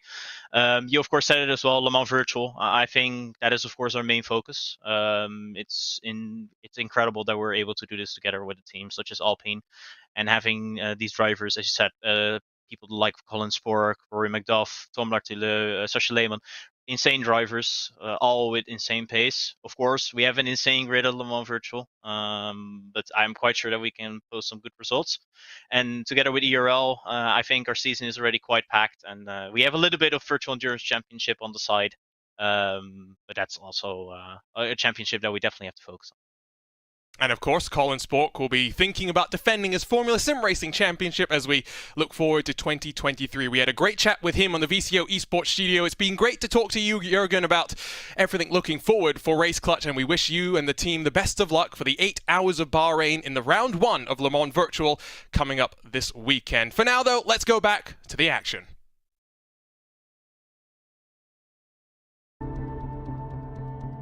Great chat, and look out for Alpine Esports in the upcoming Le Mans Virtual Series starting this weekend with a really great livery designed by Sean Bull himself. Almost ready for the quarterfinals. I think we have official confirmation from Race Control. We were kind of chatting about that while you guys were watching the interview. Luke, not really any major surprises on teams missing out. Yeah, not really in terms of teams missing out. I'd say one thing, the whole Leo Racing Balash Esports partnership really is coming into fruition straight away. So that's great news for them. And Race Clutch, of course, coming in for the first time and performing exceptionally well there, but they're going to go through as the 11th seed by the looks of things. So that's two kind of newer names. Balash not being a newer name, but we don't really ever expect them to be at the top end with our competitions. But yeah, everyone has got out really kind of not that surprised. And also it's the big dogs at the top, right? The cream, as I say, rises to the top. And on iRacing, it tends to be that. In your perspective, Lewis, what are we looking for? I think the one thing that I saw was Yas Heat missing out. One of the few teams inside the top 12, but with how things have played out, they're not going to be too worried about teams making up points on them here today. No, I think one of the major teams that they would have been looking out for was actually Koana Gaming. With how they were in the previous season, they would be one that might have been looking to even do just the Summer Cup and Fall Cup and still magically find their way into ERWC II. Obviously, that's not happened there. They're already knocked out as well. So for those behind, I think Yas Heat might be safe. They came into this with just 2 drivers as well. Maybe they were not really expecting to move their way through. We saw some good pace from them, but yeah, that's just sometimes how these evenings go. Sometimes you can't win them all, and they'll focus later on in the season. For those that have gone through, though, kind of trying to pick out who's the favourites. Apex look really strong. Cool, we know that. Redline look really strong. Yeah, we know that. As Luke's pointed out quite a few times, Williams Esports are very good at flying under the radar. We do need to keep our eye on them because they do look really quite strong today, as well as Fordzilla. Definitely not one I was expecting to speak of too strongly tonight, but they are looking really good. It's because they don't have Will Chadwick behind the wheel. Shots fired. It was set up perfectly for me, Will.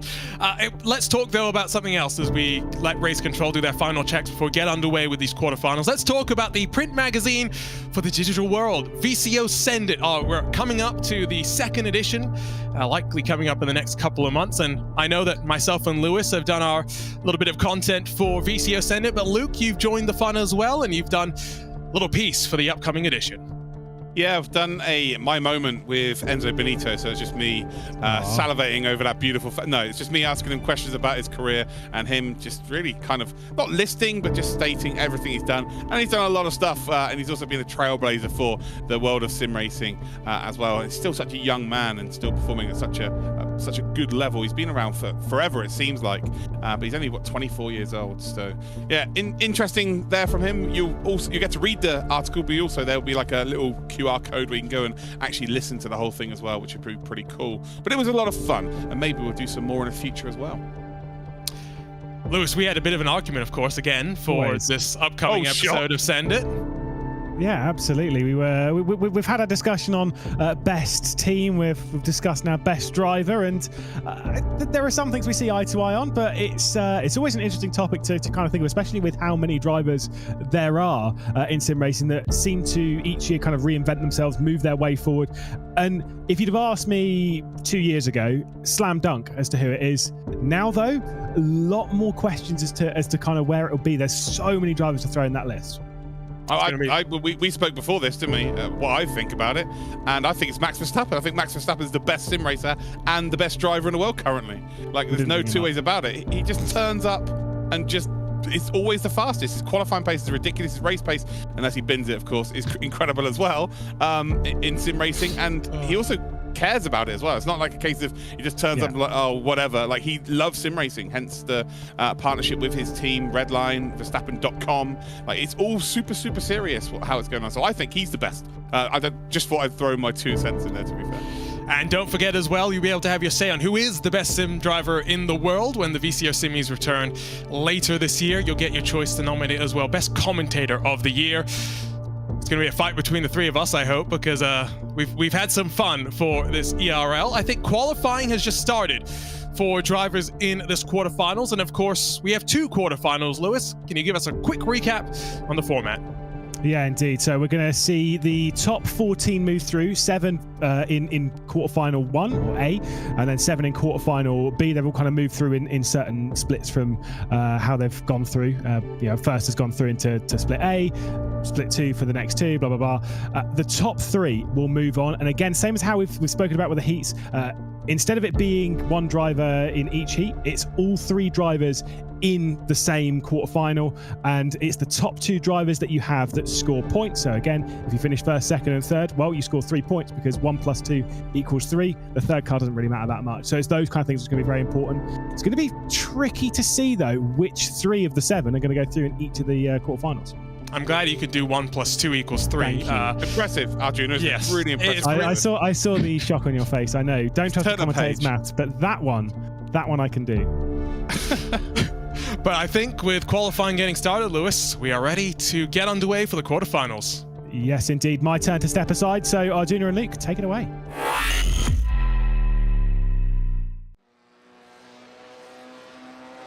So, qualifying begins with 5 minutes on the clock. Drivers get the track to themselves and just a couple of opportunities at best to get the lap time on the board. No drafting shenanigans to be played here, Luke. It's all about putting the pressure on yourself and going as fast as you can. Yeah, I love this lone qualifying. Of course, we see in the race where it's, crazy slipstreaming and just keeping yourself in a train effectively till the end of the race. Now it is all about you and the machinery underneath you and producing that time when it really matters. We've got the chicane here, which is the most pointless chicane in the world of motorsport, but, who am I to argue with a race circuit designer? You can run this track in reverse, actually, as well. A lot of the regional series will do that. Let's talk quickly, though, about the teams for these quarterfinals, break down how they've traveled from the heats to this quarterfinals. We take a look at the bracket from our wonderful designers at VCO. Of course, the highlight of this first heat is going to be Apex Racing Team versus Redline versus RHG, 3 staples in the iRacing world.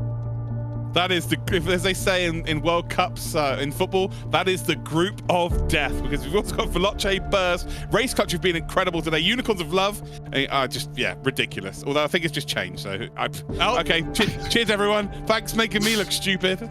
Yeah, not confused at all. So what happened, I think, is the Redline trio joined the wrong quarterfinal session initially. So we still have Apex versus RHG versus Arnage versus Fordzilla versus Veloce, all iRacing regulars. Quarterfinal 2 will be Redline, Williams, BS, the Unicorns of Love / Apex Racing Team, Leo Racing, Race Clutch, and Triton. Everyone here has iRacing bona fides to go with it. As qualifying runs right now, though, it is, guess who? The Apex Racing Team that has provisional pole position. It's Jamie Fluke first, Berryman third, Hearth fourth. It's only Quintin Violate that is spoiling a dominant run in qualifying.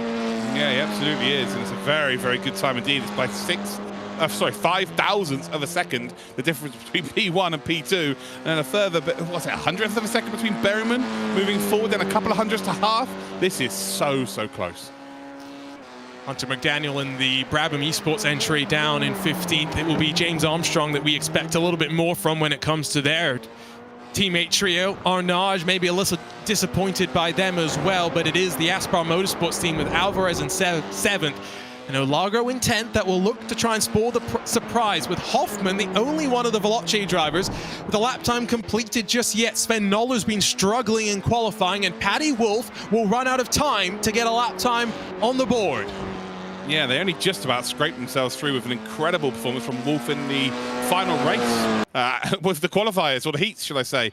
So putting yourself under a pressure like that to get through at this stage is not ideal. So here is the starting grid for quarterfinal number 1, and maybe for Jamie Fluke, Peter Berryman, and Johan Hearth, it will be about the team game on the runs into turn 1 as they bully Quintin Violate. What a quartet we have at the front, split by just under 600ths of a second. Dominic Hoffman for Veloce Esports lines up inside of Josh Poulain, who was aggressive in the heats and lines up in 6th. Jonathan Alvarez along with Lemonek 7th and 8th for the Aspar and RAG teams. And Tunez the first of the Arnage machines, with Olargo rounding out the top 10, Luke. Yeah, we then got Mandanak in 11th position there for RAG. Ricardo Ferreira in your top 12 there. Only half a second separating your top 12 drivers. Then we've got Payev in 13th position. We've then got Armstrong in 14th for Brabham. Another Brabham driver then, Hunter McDaniel in 15th. David Toth then is in 16th position for Arnage competition, with Alejandro Laneza and Cido Waya as your top 18 drivers. As we continue to scroll down through the qualifying grid, in 19th spot, we'll see Paddy Wolf, the first of the drivers. Well, a lap time on the board behind him. Of course, Sven Noller as well, with Tom Burns, the final of the 21 cars that will line up and go. A little bit of an issue there, not showing them because they did not have lap times on the board. They'll get ready to go racing in a couple of moments' time. It will be Apex at the very front of the field, and in a spot like that, you expect them to just control the tempo and try and break away in those opening couple of laps. Yeah, it's difficult to do so, as we know. You can push the car too hard and ultimately drag too many drivers with you, and then it makes it very, very difficult. So you've got to pick your battles here, but also you don't really want to be getting involved in any side-by-side action. So you've got to hope that other team players or other players play the team game. So they will line up on the grid and get ready to go again. We haven't really seen too many drivers get horrible launches off the line, but we'll wait and see if... Here we go. There's people going backwards now. Great. Exactly. I was going to say, is this going to be the one where we see all the chaos? And I will say one thing, and this is probably going to tempt fate as well, but the driving standards today have been absolutely exceptional. I'm going to be honest, I love the choice of car and the choice of circuit. I think it's a phenomenal combination, but I was very worried that we were going to have one of the most expensive scrap heaps we've had so far. But it's been very good so far. So yeah, I'm very, very proud of everyone concerned. And what's this car made of? This car's made of paper. Every car in iRacing is made of paper. You touch a car in iRacing, you're in trouble. So we'll see exactly how it will shake up on that run down into turn 1. It has been, and I think the trend to some degree as well, to your point, is the iRacing events, maybe because drivers are a bit more scared of what the consequences of contact, they are a little bit more restrained. That's not to say that we haven't seen plenty of dogfights so far today. We'll, of course, wait for those drivers to get on the grid and get ready to go racing. One of the newest additions, of course, to iRacing, the Fuji International Raceway. It's got that monster of a 1.5 kilometer long main straightaway. And if it was an open setup competition, we'd be talking about compromises between straight line speed and downforce through the turns. But with this fixed setup competition, it makes it so that we don't talk about setup. Everyone deals with what they have. Yeah, and also you can hear engines in the background, people revving the car. They're trying to burn as much fuel off as possible because fixed setup, you have more fuel than you need in the car. So they're just trying to burn off as much as possible. But that can come with a risk. I've been sat on the grid before in official races, and the car just goes next to you. That's their race done. So you've got to be really, really careful with that. But yeah, drivers are indeed trying to be as light as possible, and these cars are super light as it is. So yeah, the difference between a couple of kilos is massive. It's the iRacing version of a Formula 4 car, one of the most fun things they've added recently to the service. We featured it on RaceSpot TV for Friday night primetime.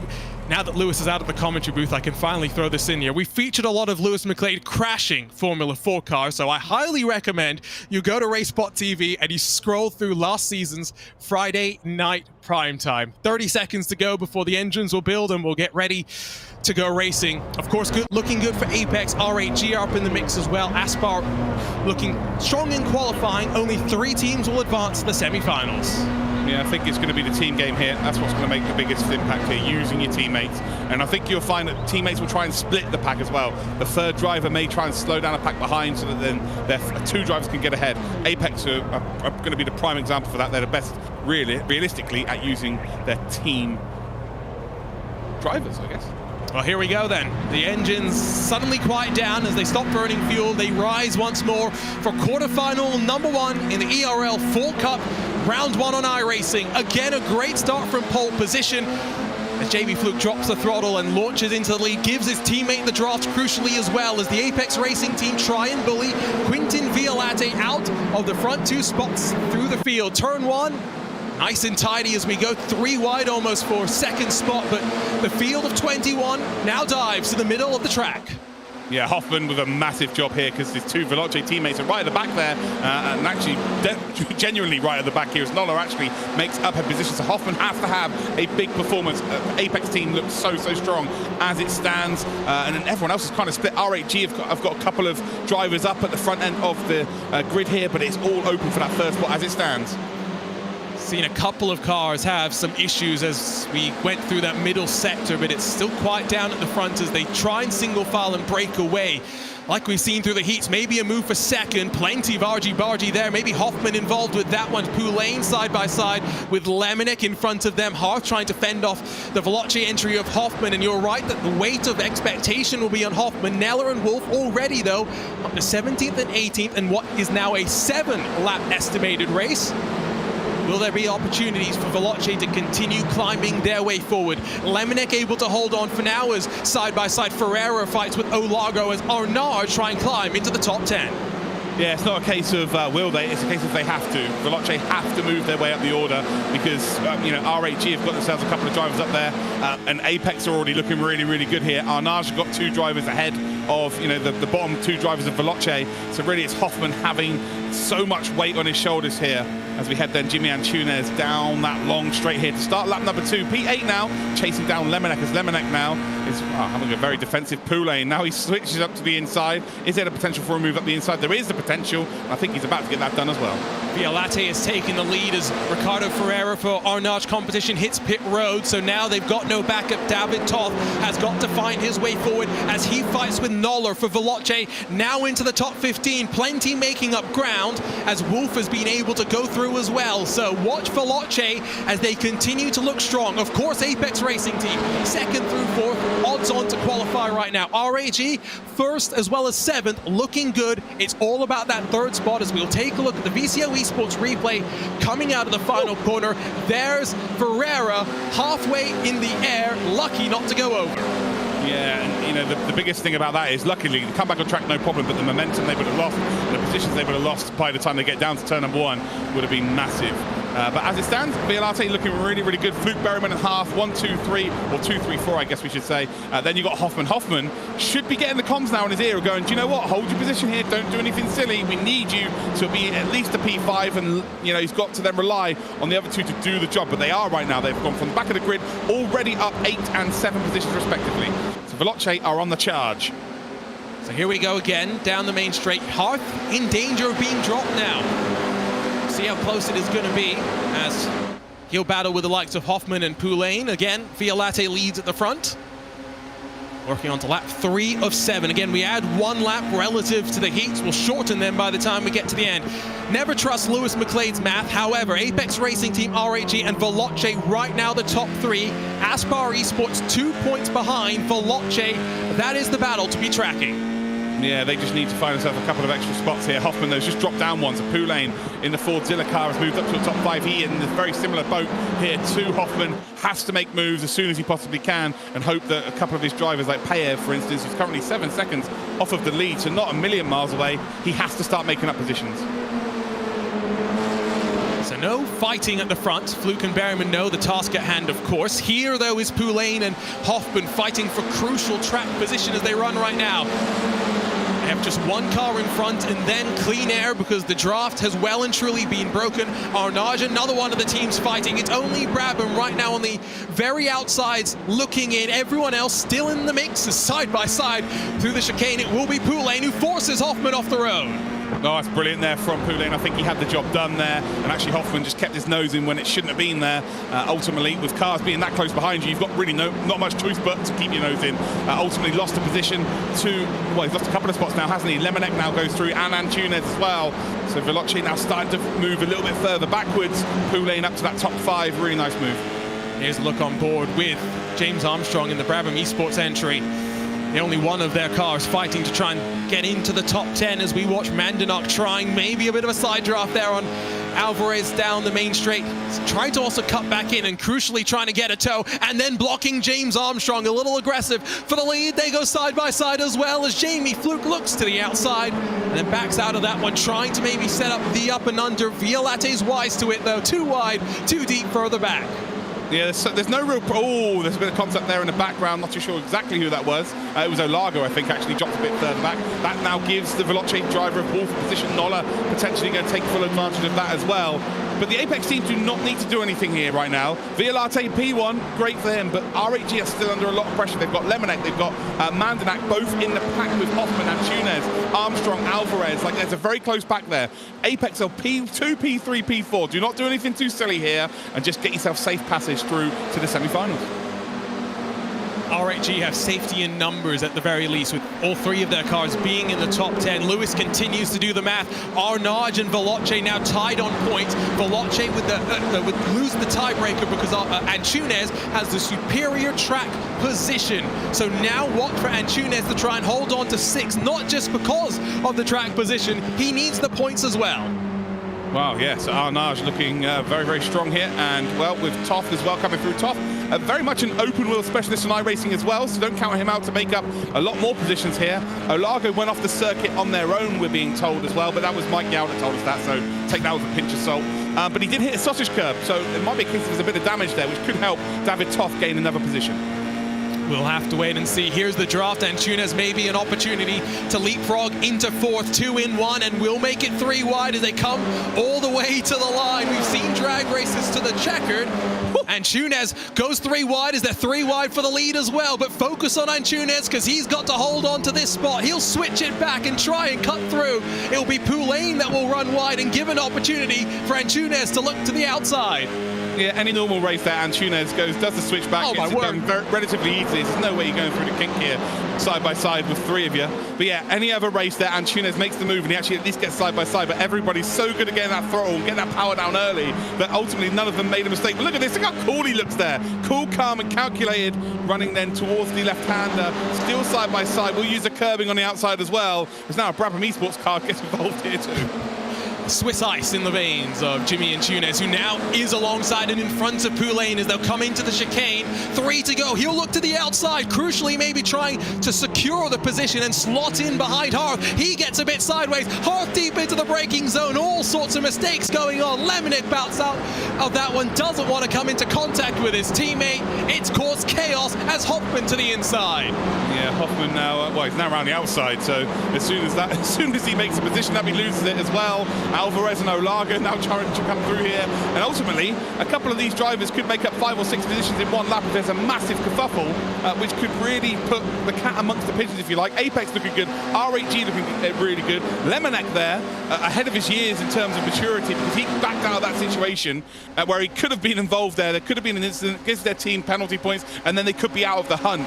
This is just incredible stuff. They continue to go back and forth at the front as well, as now Berryman in front of Violate into the braking zone, but the Frenchman will fight that one back. Again, Berryman tries the switch up and goes to the inside, gets a great run, but will it be enough as they come towards the kink? Poulain and Mandanok fight as well. I don't know where to look with all this fighting. It is up and down through the field with consequences for teams. 3 teams looking to advance to the semi-finals. Violate continues to defend the lead. I have no idea why they're battling here, because P1, P2, P3, all 3 of these positions be exactly the same in terms of podiums for the individual MVD. So they've got nothing to be worried about in that regard. So they're just giving us a bit of a show right now. Look at Lemonek then, trying to find a gap around the outside. Has found that gap around the outside now. Will sweep up the inside of Hoffman here and tries to chase down his teammate. His teammate getting involved there with Poulain. So off into the grass we go. Bit of smoke there where the tyres have touched ever so slightly. And they're still running side by side. Oh. There's contact up ahead. So what's happened here? That's one of the Apex drivers. That's Half, I think, is it not? It is Half. Ooh, that's not ideal in the slightest. Hearth with Antunes was that contact, because remember a lap ago, Hearth blew the braking zone by himself. Don't necessarily think there was contact. Race control will obviously have to look at that one, and it's checked up everyone. Mandanok in front of Poulain right now, as Lewis says, the last update he just gave us was null and void. But as it runs right now, RAG, Arnage and Apex Racing Team with 1 lap to go to secure a semi-final berth in the Fall Cup. Yeah, we just had some information sent that Half lost it all on his own. So, yeah, there's going to be no investigation needed with that as we run down in towards turn number 1. It's Berryman. It's versus him and I can barely speak at this point. Violate down in towards turn 1. Violate's going to hold on to that position once again for the 7th time in a row, as it's a massive, massive train of cars heading in towards turn number 1. Hoffman just about holding off then P9 and P10. We've got Lemonek who's dropped all the way down to P11, and then for him, park the car. Don't get involved in any of this. Park that car. It's all going to be about Aspar, you would think, at this point. 9 and 11. Can they spoil the party for Arnage competition? 4 plus 13, 17 points, of course, for Arnage. As it runs for Aspar right now, 9 plus 10. They are down 19. To 19. Just need to find 2, 3 more positions technically. They need to find the tie-breaking point as well. Yeah, Lemonek just needs to get out of this.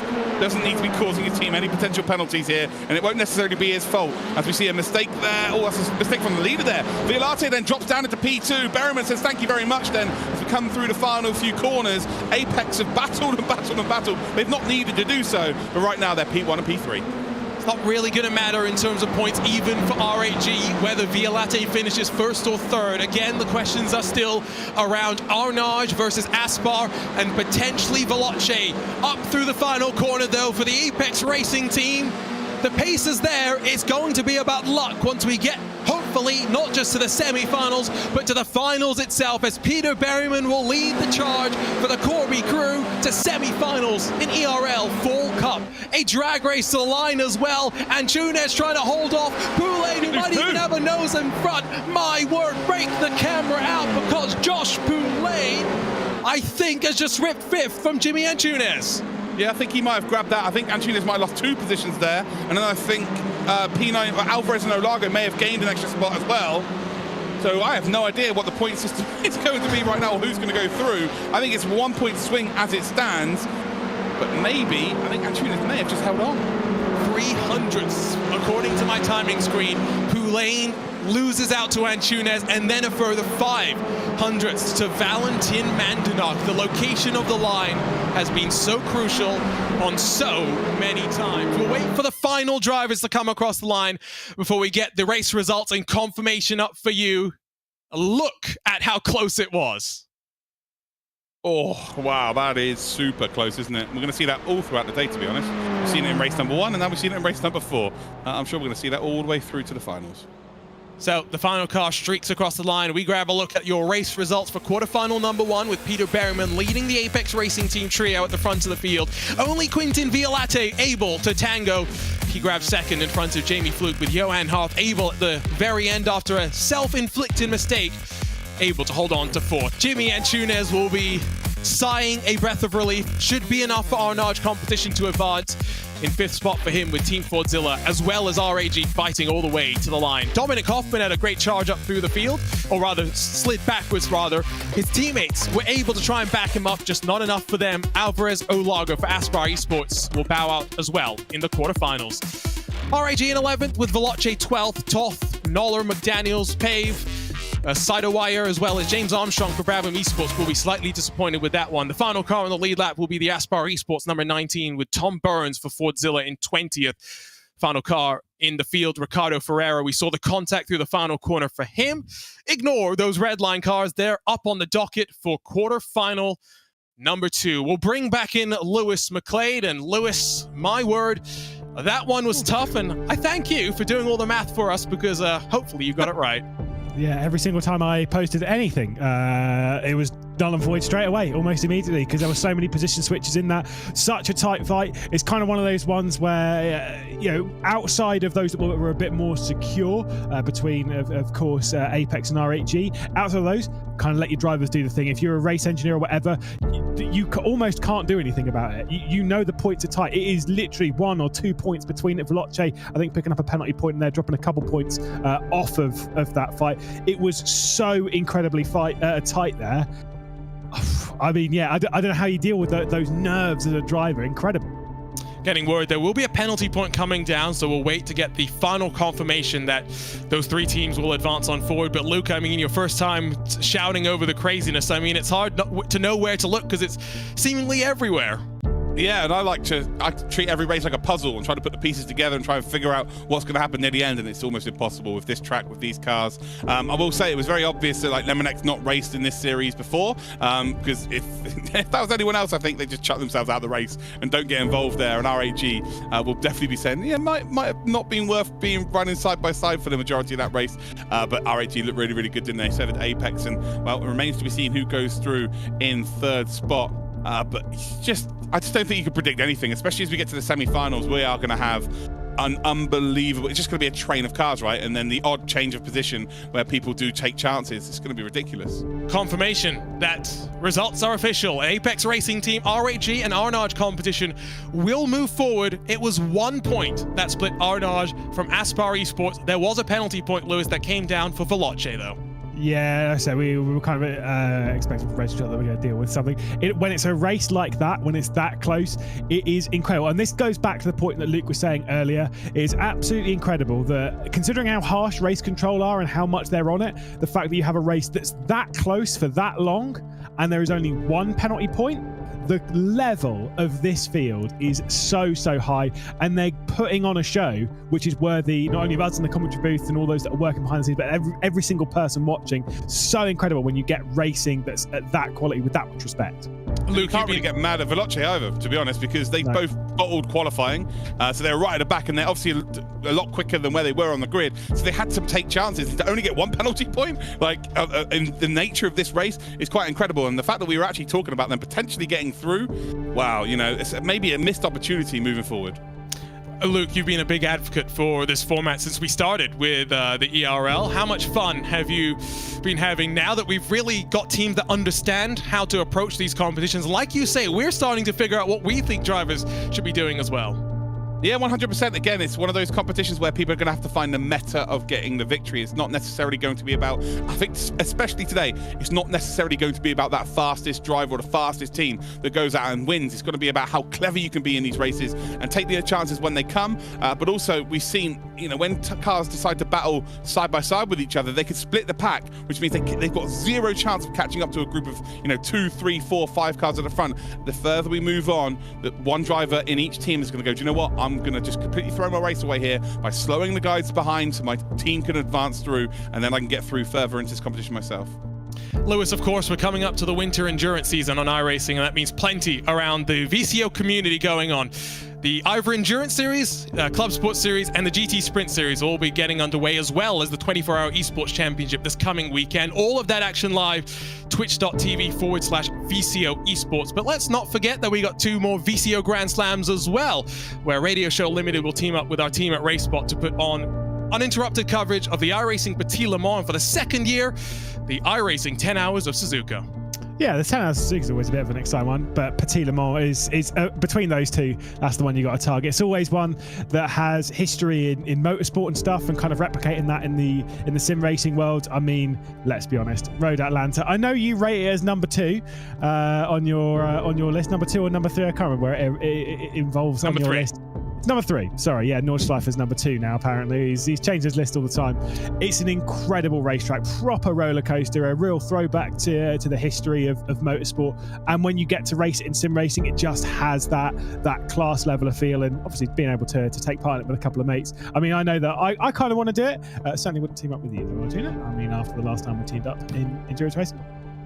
But we're ready to go racing, Lewis.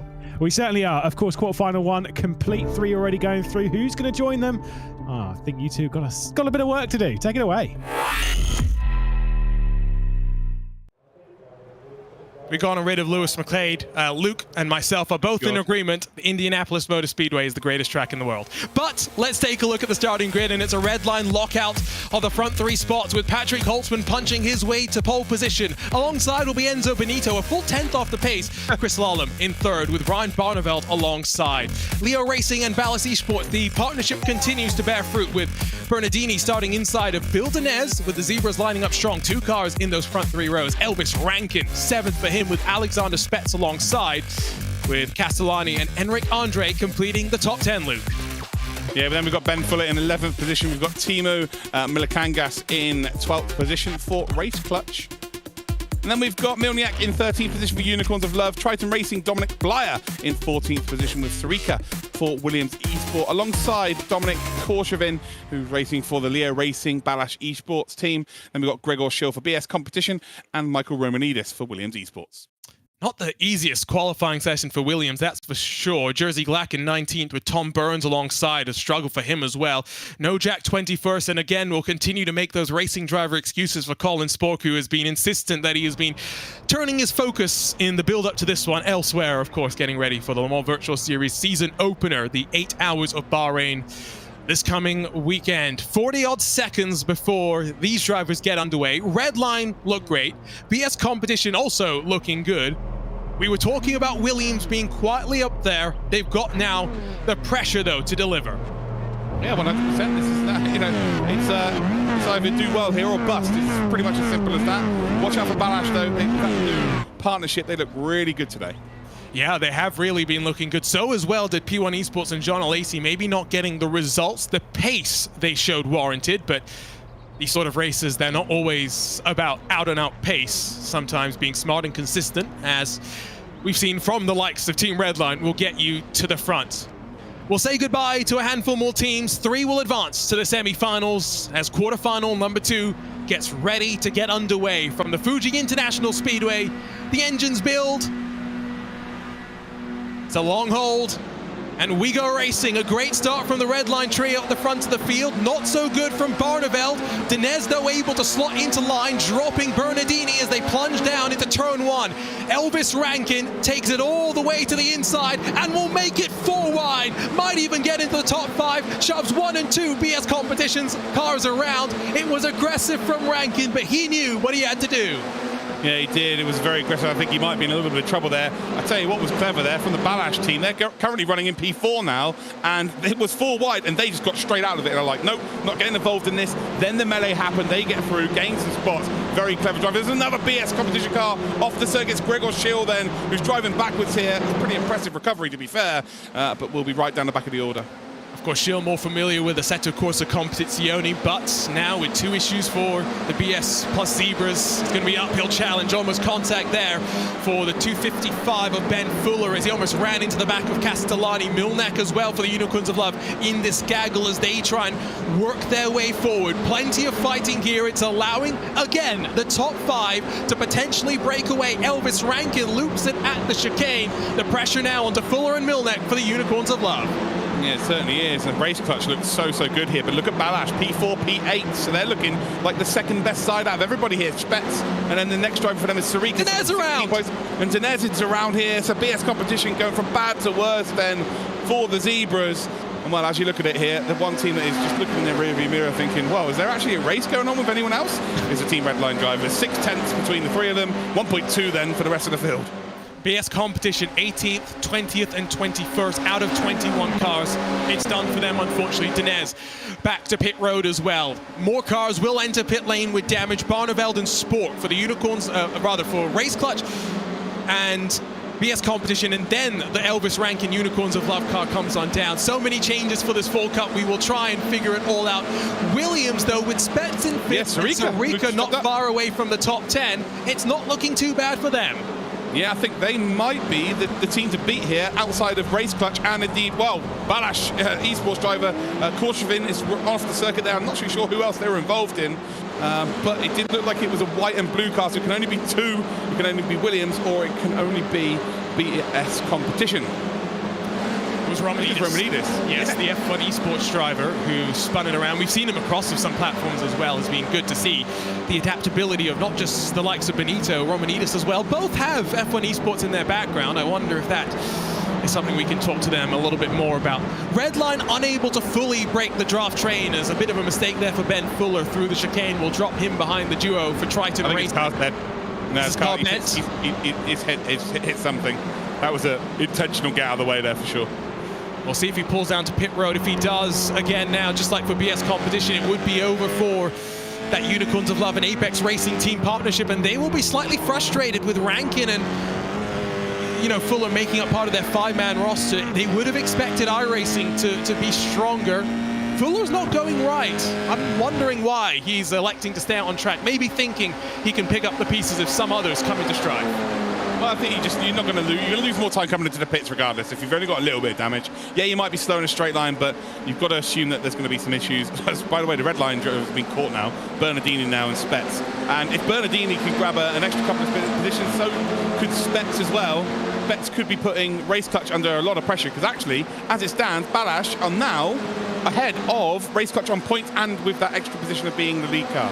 Yeah, it's looking good for Balash Esports as it stands right now with, of course, 4th and 8th with Race Clutch 6th and 7th. Williams currently 5th and 11th. Sirico, the highest he'll be able to charge is into this gaggle of cars 6th on back because, again, it is a 5-car breakaway. Not the first time, and I'm sure for the semi-finals coming up, maybe not the last time. Here's a look on board with Bernardini running in 4th and comfortably, I think, just tucked up behind Redline. And going back to your point with Lemonek in the previous quarterfinal, this is where the management should say, if Spets wants to go on through as he tried to do that time at the chicane, let him pass. 5th would be good enough for us.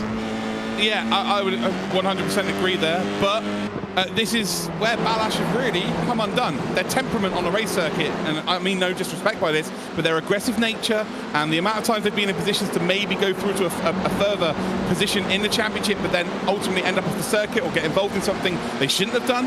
It's been the difference between them being, potentially going to our World Cup and not going to the World Cup. So, yeah, this is a chance for them to show the case that the new partnership is not only changing the driver caliber, but the mindset of the team. Just trying to take a look at where Balash Esports were. They've not had the best of run. 27 points coming into today. 91 is what Veloce are in on the bubble. 12th in the overall standings. This Fall Cup is very much going to be about showcasing their strength and building momentum to try and make the World Cup for 2024. Here's a look with Alexander Spets, one of the few drivers in the 10K club on iRacing.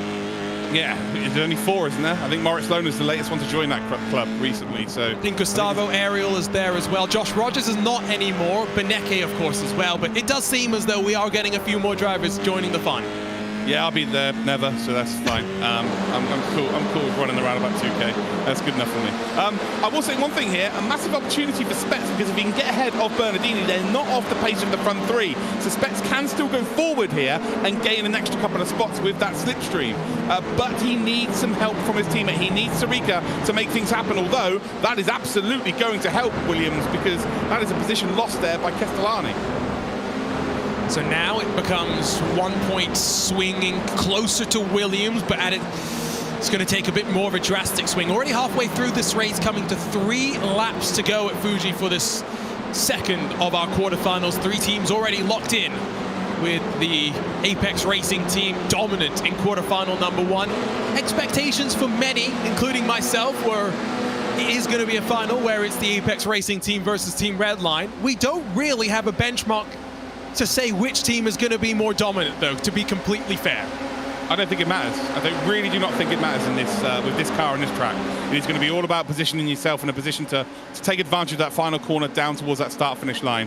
And it really does. Oh, I tell you what, Balash there making a lunge up the inside, trying to split the red line drivers. Again, an opportunity to gain a couple of points here, gain a couple of positions, put Williams Esport under a lot of pressure. I'm really impressed with Race Clutch right now. 6th and 7th, just managing this race perfectly. They know they're going to go through. As Unicorns of Love have got 3 penalty points then for causing a collision with Elvis ranking. Again, a very disappointing day for UOL.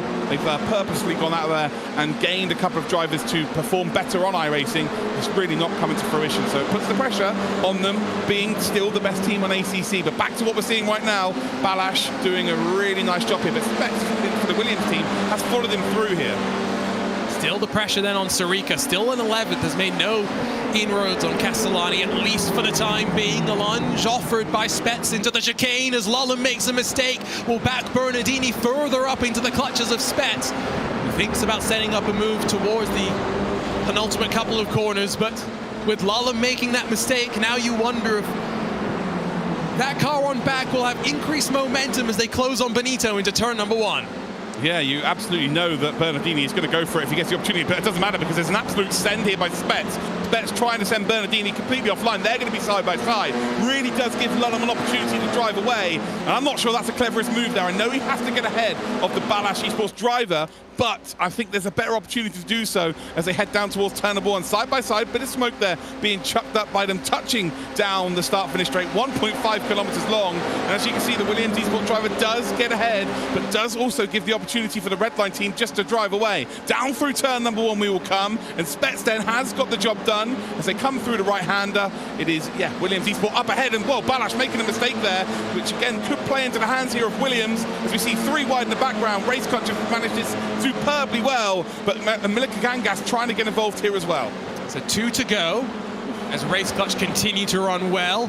Plenty of iRacing experience. Have kind of taken a step back from the platform recently. It's good to see them competing here once more. We saw some of their drivers on loan to the Orion race team for the Sports Card Open Endurance Championship over the last winter. Mistake there from Blyer. Now Andre ready to pounce. Maybe some communication and some draft can be fed between the 2 teammates, because Milnek is there trying to look to the inside if Andre can't cover him off. Yeah, Race Clutch do not need this. It was Blyer who indeed had split them. My apologies for that mistake there. But it is all about Race Clutch just still having to manage this position. Blyer loses the rear once again, and it's a bit of a freebie in the end there. Really nice stuff there from Andre. Andre keeping his nerve when he needs to, but obviously need to make up these positions. There's 2 drivers there that know if they can gain 3 or 4 spots, then they could put themselves in a position to take the spot from either Williams or Balash Esports. As actually Castellani is also moving up the order here. A lot of cars. Yeah, a lot of cars pushing track limits and finding that anti-cut curbs. The sleeping policemen are there for a reason. No spins, but a bit of a moment for Sarika, who gathers back up and has one final lap to try and push Williams into the semi-finals as across the line, down the 1.5 kilometer straight. Once again, we go. At Fuji International Speedway, Milikangas feeding draft to Andre as they try and secure 6th and 7th for Race Clutch. What a debut would be for them. He's got to go to the outside though, leaves Andre to cover the inside with bravery on the brakes. Up and under maybe for Magic Milnik as a slideways moment, maybe for Andre, whose car is broken. Oh, this is unfortunate. Oh, it is. It's absolutely come undone here. Andre's car's crabbing to the side. And it's heartbreak here for Race Clutch. That is going to render them out of this competition, I think. And that is going to give Williams Esports and Balash safe passage through. He'll park the car up, and that is absolutely game over here. And that is gut-wrenching because they performed so well. And they have flown under the radar here. They were 6th and 7th for the most part of this race. It didn't really look like they were in too much trouble, but as soon as everyone else got a little bit nearer to them, become a bit of a melee there. So much misfortune, but a lot of positives can be taken from the team. That is a shame. On debut looking so strong, Jurgen van Bergen will leave with his head up high as Fuji was not the kindest, unfortunately, to Race Clutch in this quarterfinal. Triton Racing will get penalty points headed their way as well. But through the final sequence of corners for Redline, for Balash, and maybe now as well for Triton or the Unicorns of Love, with 3 wide, crashing through the final corner. Spets gets turfed around. It will let Benito, Lulham, and Holtzman make it a Redline domination of the podium. The question becomes, which 2 teams advance with Redline to the semi-finals? Wow, that is... Wow, what happened there on the final corner could have a massive effect here. Because Williams were good. Williams were good for a second. According to Lewis McLeod, 1 point in front of Balash Esports. My word. Race Clutch was still technically okay according to Lewis's calculations. We will let Race Control figure this one out. Now they're done. Race Clutch were done, I think. They're going to be on 19 points is their minimum here. Balash then will be on 14 points, and Williams Esports then will be on 14. So looks like that will be how it goes down. But Balash were the ones who initiated that contact, we think. We're going to get a replay here then, Arjuna, and I'll let you talk us through this. Yeah, so it's into that final corner. Spets not showing the nose, and Redline looked for the move, and after that, the Balash Leo racing car did not want to back out of that one. Not sure what your thoughts on that are. I think that Redline might be the ones who are in trouble on this one here. I'm glad you said it and not me. Yeah, unnecessary send there. But then again, they did hold their line. Did Balash squeeze? Do you know what? We'd have to see that. Well, we're going to see it from the perfect angle I was about to ask for. I reckon this might go down as a racing incident, but we'll take a look at this. So a little dive up the inside. Perfectly, of course, able to do so. holds do you know what? The Williams comes across and sort of cuts off the Balash Esports car. The only cars that know is the only car that knows is 3 wide is Balash in this situation. Redline don't know it's 3 wide, and Williams came from right on the long way out on the outside, so they had no idea at all. Do you think that's a racing incident? Well, Race Control will be the ultimate arbiters of that one. It's a red line, 1, 2, and 3, though, at the checkered flag, with Race Clutch and Milikangas able, at least, to get 4th at the checkered.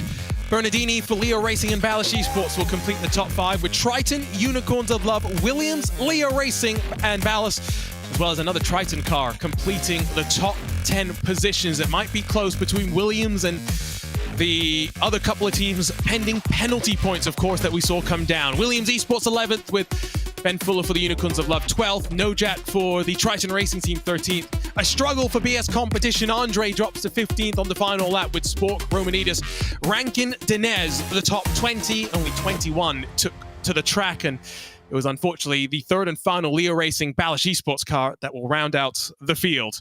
We'll bring back in our good friend Lewis McLeod and try and figure out if he's a little bit more knowledgeable on where the points stand right now. Yeah, so I've done, from my maths, Race Clutch might actually be through. After all that, wow. Credit to Andre to keep going, by the way, despite that crabbing car, because 15th might have been the big decider there. That contact in the final corner, promoting them up to 4th position, and then him staying in 15th.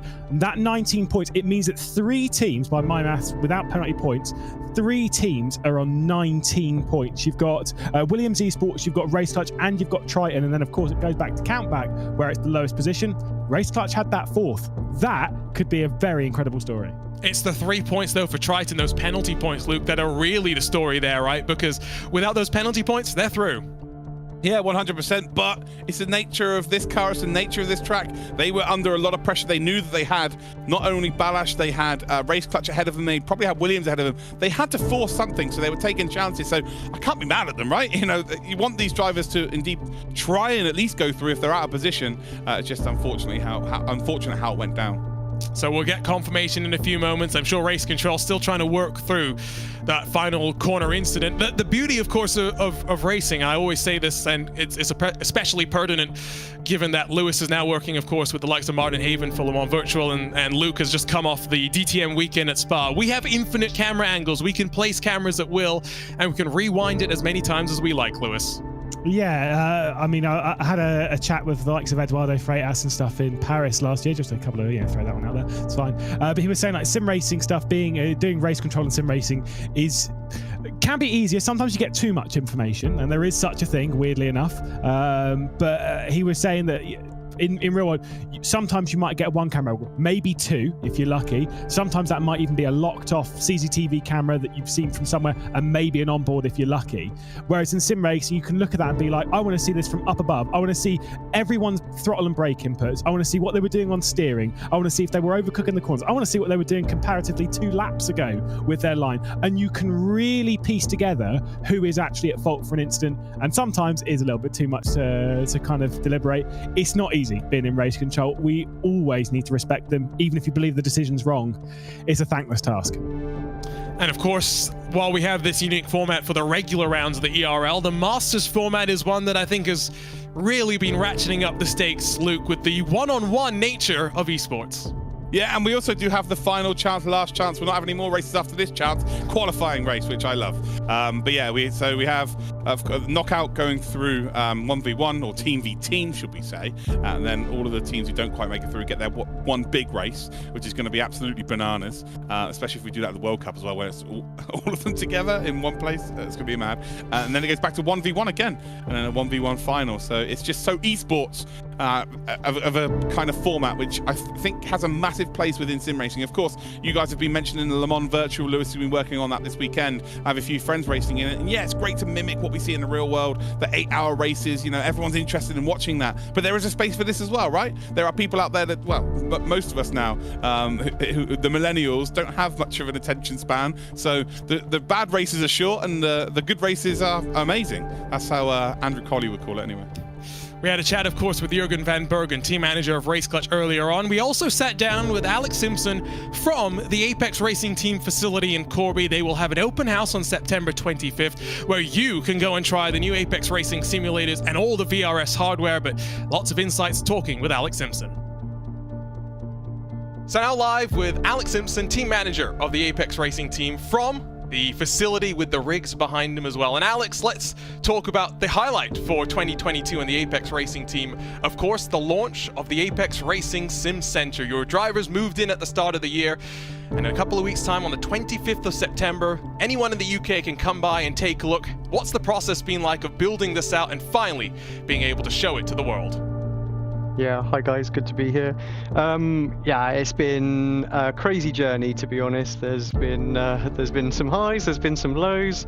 We've been waiting for exports for 6 months and things like that. So yeah, it's been an interesting little ride, but we are extremely happy that, you know, it's ready. It's almost ready. There's a few little things still going on in the background that we're just trying to get finished, ready for the 25th. Of course, for people going, they'll be able to win VRS hardware with some hot lap competitions and plenty more. But I want to ask you what changes you've seen within the team now that your drivers are on site. I know Kevin Ellis Jr. and Peter Berryman have been bunking up together and really been enjoying that experience. But you're coming off a World Championship year where things have gone very well, and Kevin Ellis Jr. was very competitive in the Porsche Esports Super Cup for 2022. Yeah, I mean, it's been a really good year. The guys, obviously, last year we won a couple of world championships with Peter and John, so to have them there, you know, they come full of buzz and everything else like that, and to be honest, it's just really helped cement the guys' relationships together. So, you know, there is a really good atmosphere here. I'm kind of gutted for the guys that aren't here, because I just kind of want them just to, you know, just be in that aura all the time, because I think it really helps the guys just connect and work together, and you know, breeds better results. So Kev has had a fantastic year as well. So, and yeah, we're hoping that yeah, so Pete can get kind of his year back on track as well and get back into contenders, but he's having a lot of fun in like Daytona 24 and like ERL has already been on as well. So I think yeah, just really really happy for the guys, just because they're getting on so well here as well, and it's just that whole atmosphere is just amazing now. And of course, for those that don't know, it's the base for the Apex Racing TV crew as well now as many other ventures in the Apex Racing family. But let's talk about the ERL, and let's talk about the surprising partnership that we saw during the Summer Cup when we saw Bastian Richter come over and join the Apex Racing Team for that round on Assetto Corsa Competizione. And now it will see the roles reversed, with Ben Fuller and Elvis Rankin joining up with the Unicorns of Love for the Fall Cup and the ERL. How did that partnership come about, and how much have you enjoyed working with another sim racing organization? Yeah, I mean, I think the ERL kind of really bred the relationship. So we, as you know, we're an iRacing focused team. We made a decision this year to dip our toes into other platforms, and you know, we have always worked well with different partners and alliances and things like that. And yeah, Unicorns seemed like a really good team for us to actually reach out to. Obviously, very ACC sort of centric, and I thought that, you know, we could help each other out quite a bit. So I reached out to the guys and said, you know, let's try and do something. Let's try and work together. And yeah, we kind of started doing some practice together as well. So that was in sort of like the not the winter, but the autumn round of the series. And you know, that really helped actually just sort of push the guys on, so they were just a little bit more up to speed with what they needed to do in those early rounds. And we took it that little bit further in the next one and said, right, let's do a bit of a driver exchange. And yeah, the Fall Cup is yeah, we've gone kind of to the next level with a couple of drivers, and frankly, I hope this is the start of a really, really close relationship between us. And I know they've got some aspirations to look at kind of like an iRacing team in the future, and honestly, we want to help them build it and grow it and be there as a valued partner, you know, in the future. the rising tide will build everyone up. And of course, let's talk about the plans for the rest of the year. After a difficult run in the Spring Cup for the Apex Racing team, you exploded in the summer, and I'm sure the goal for the fall and the ERL is to consolidate your spot in the Esports Racing World Cup 2023. But as we look forward to the busy winter endurance time on iRacing with many other series and leagues popping up, where else will the Apex Racing team and Apex Racing Academy for that as well be focusing their attentions? Yeah, so like I say, it is a very busy winter. I mean, I think we were looking at the calendar a month ago and were seriously worried that we wouldn't be going to be doing anything. But yeah, so we've got Porsche contenders. So we've got Matthias that qualified himself into the contenders. We've got Peter obviously going back into that to try and get back into Porsche for next year. So that's going to be quite busy. And then we've got BMW Sim Cup, so we've got Kev and Alex, I think, pretty much locked in. They've just got to score points in the next round, and then we're desperate to try and get Johan and Jamie into that final with them as well. Then the new IMSA series, which we're really looking forward to, so seeing how that pans out. Obviously, we're not entirely sure everything around that at the moment, but yeah, that should be exciting. And then we have got I'm trying to think, there's a couple of more little series that we are kind of working on as well, as well as our own events that are going on as well. So always encourage members of the iRacing community to check out the Apex Racing Leagues for their own little private taste of what they can do in iRacing. Alex, thank you so much for joining us. We'll let you go and we'll focus back on your drivers on the track for now. This is where we expected them to shine in the Fall Cup, focused on iRacing. Thank you so much for your time. We'll talk soon. Yeah, thank you.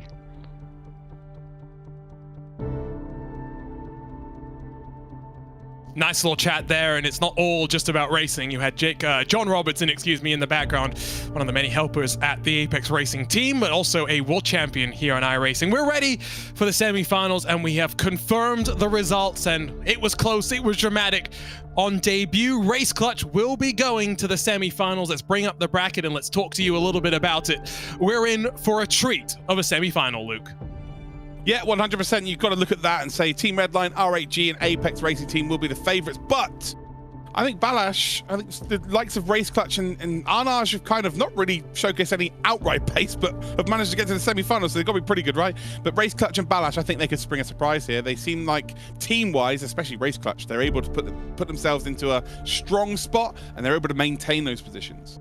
Lewis, as you look at this one, are you surprised in any way that this is the 6 that have made it to this stage?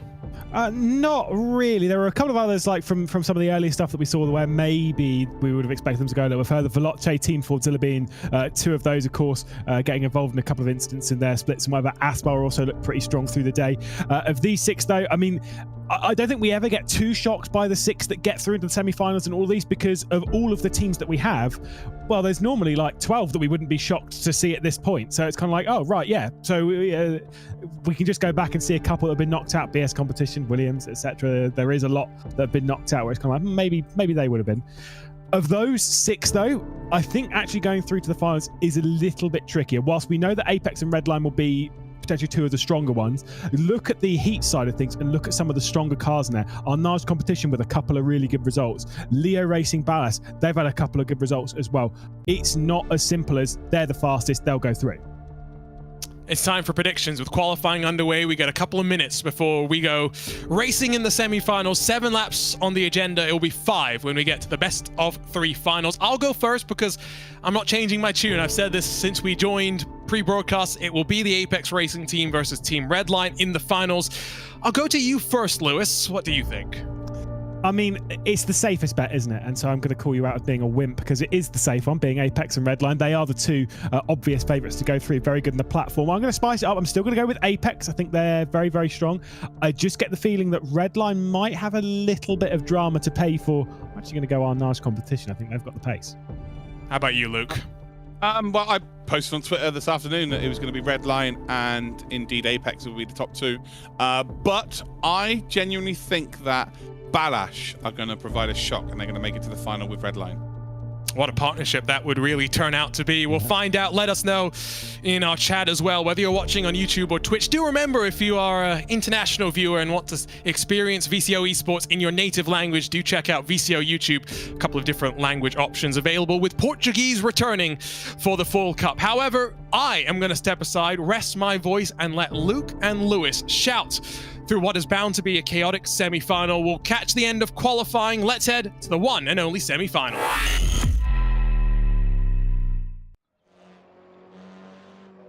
Well, here we are then, ladies and gentlecars. It is time for your semi-final action here. 2 teams out of 6 will indeed go through at this stage. Apex have looked super strong, so have Redline. But actually, if we're going to be honest, Lewis, all 6 teams who've made it this far look very, very capable of providing some action and getting ourselves to the final. We would expect one of, at a bare minimum, one of Apex or Redline to get through into that final. To see neither of them through would be a shock. But outside of that, the other 4 teams, I genuinely wouldn't be that shocked to see any of the other ones in the finals as well. It's going to be super close out there.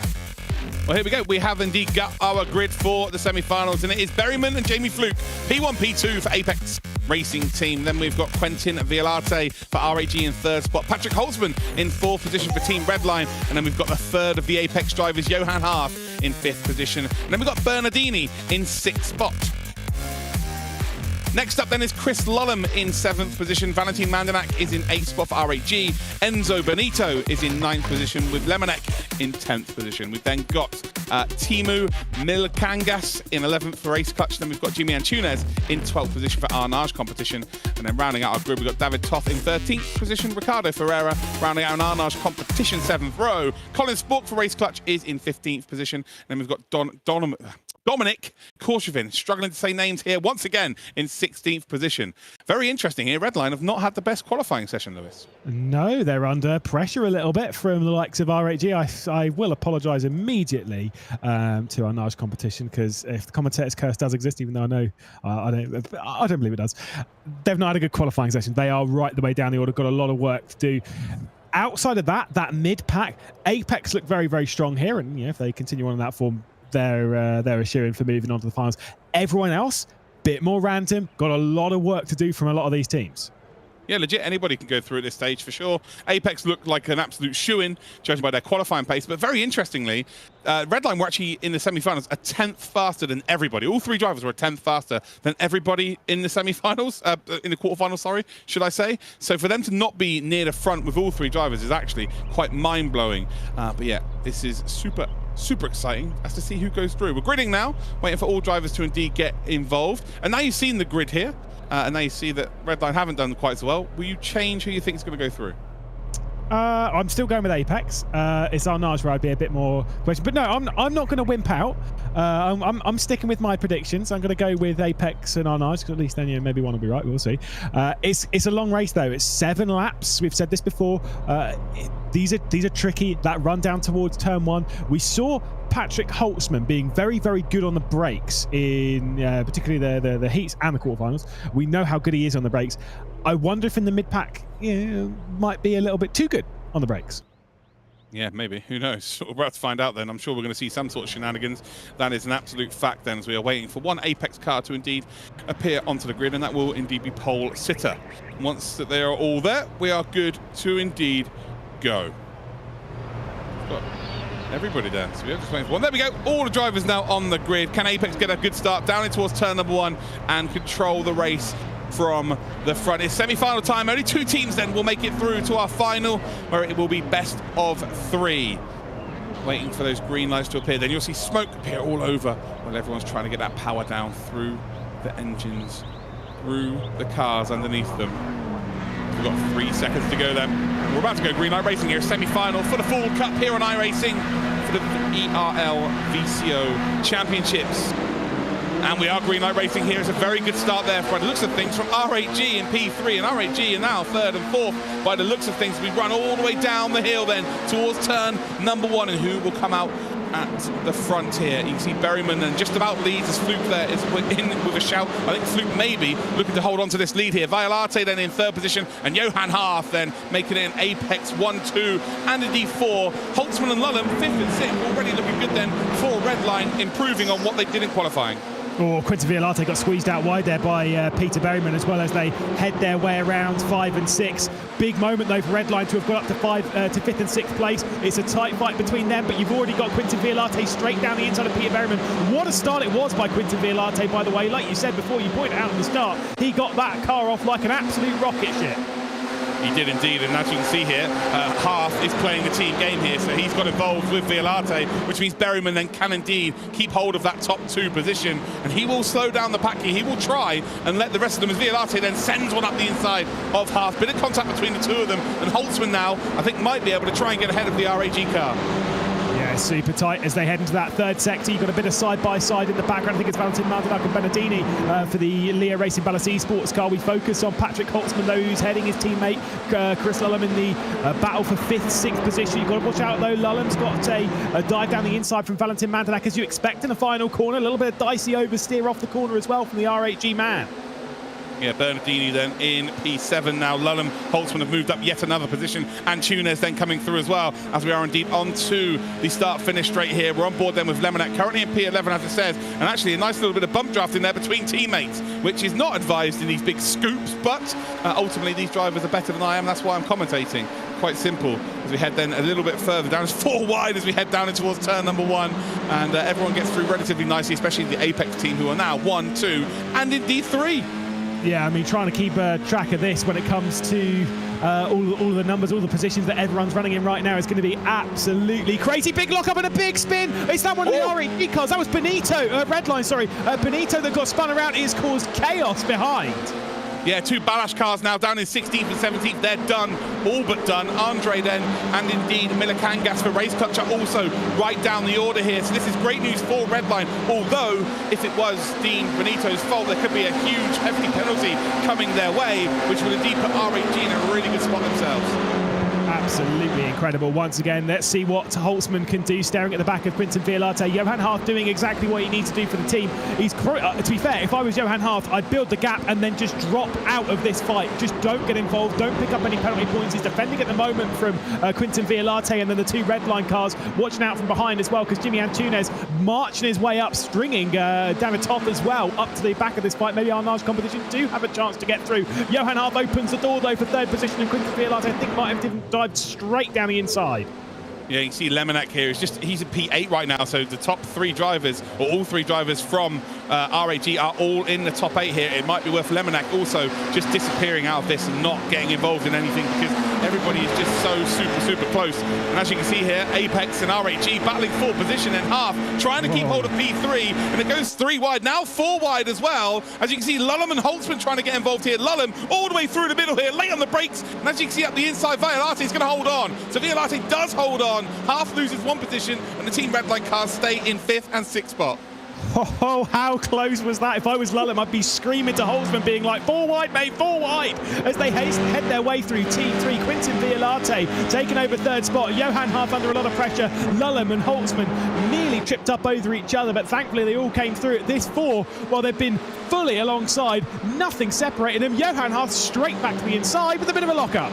Yeah, Half needs to, again, get out of this position here, but if he loses 1 spot, it would actually give potentially Redline a tie. So it'd be tied between RAG and Redline. But I tell you what, right now, Lullum's looking to try and get both of them. He's already then ahead of Half, trying to get ahead of Violate. He has got it done here as they come through this sweeping right-hander, and Violate has to hold on. Well, that's now handed Redline the lead in this. So Redline, it would be them against Apex, as Arnage then in the background falling backwards. That's Antunes then facing the wrong way, which is not ideal. But Half, again, just get out of this. You don't need to be involved in this at all.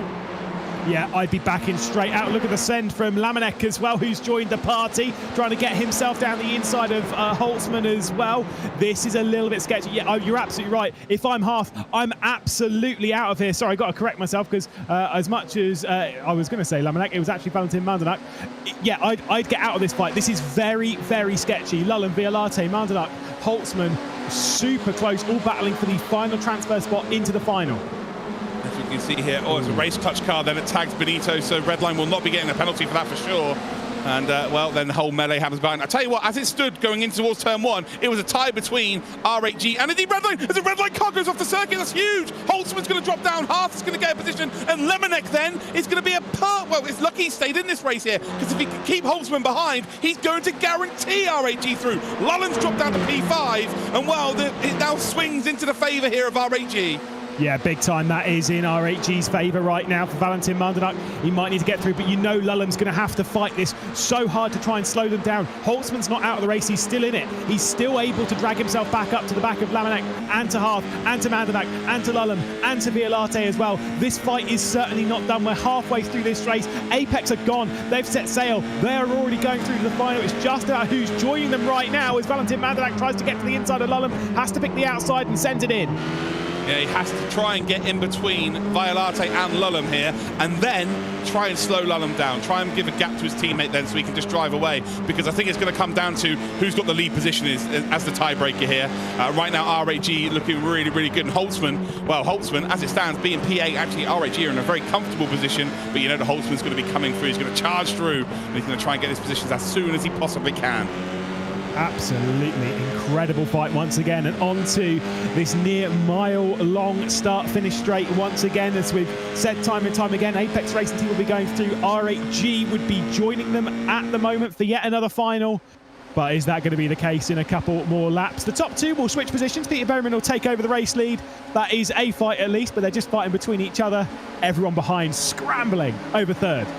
Yeah, they are scrambling here, and as you can see, Lemonek's got to play a very, very, very tough game here. As you can see, Lullum's through the middle then of the RAG cars. He's trying to get ahead to just try and get that extra point on Violate, and Violate is just fighting, but he cannot afford any contact here. But Lemonek is the key for RAG. He's not indeed counting. Oh, Lullum sideways to make the overtake. That's a delicious bit of work there. Will be slow on the exit though, but I think it's enough. He does get straight across the RAG nose then and holds on to that position. And Lemonek here has to play the team game. His points do not count towards RAG going through, but he can stop Holtzman from progressing here and indeed gaining position, although Lemonek has lost that position now. Lemonek now retakes that position by the looks of things, and he's ahead of Holtzman. This is going to go down to the wire.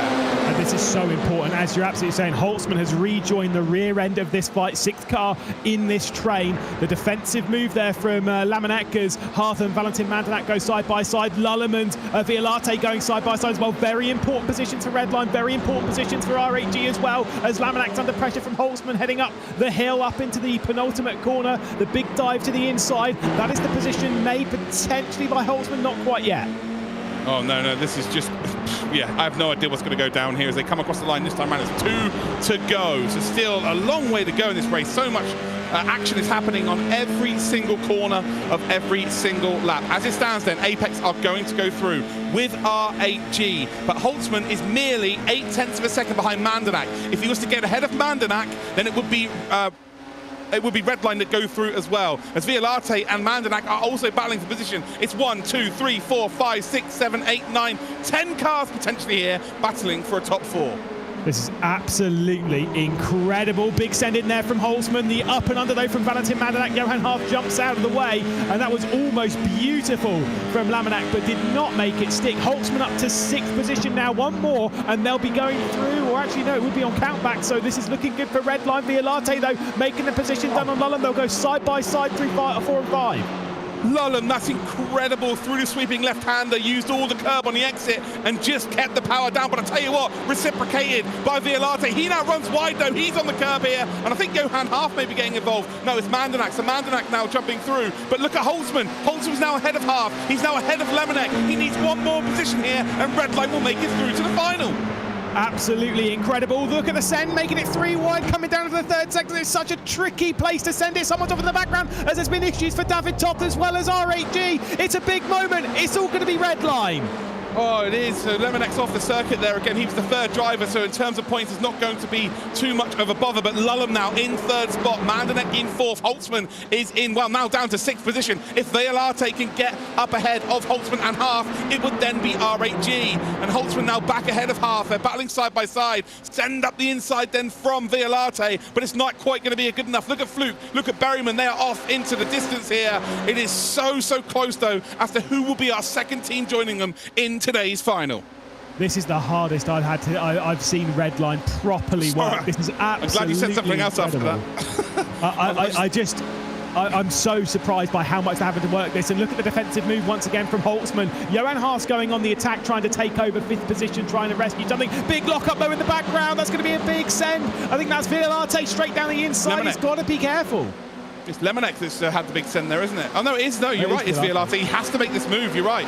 Johan Haas right now is in a position where he could decide who he's facing the final. So remember that. He can genuinely slow down Redline, try and get RAG through if they feel like they've got a better chance. But on today's form, I don't think anyone's going to be anywhere near Apex. This is an unbelievable performance. It's Violate then sends one at the inside, sideways then, as he does get the job done on the race clutch driver of Andre, though Violate back under pressure as soon as he got the position done, and this is only going to slow him down, but he needs to gain about 4 positions here, otherwise it is game over. Redline are the most dangerous when they're under pressure, and they have showcased across this 7-lap race why they are the team to beat as it stands.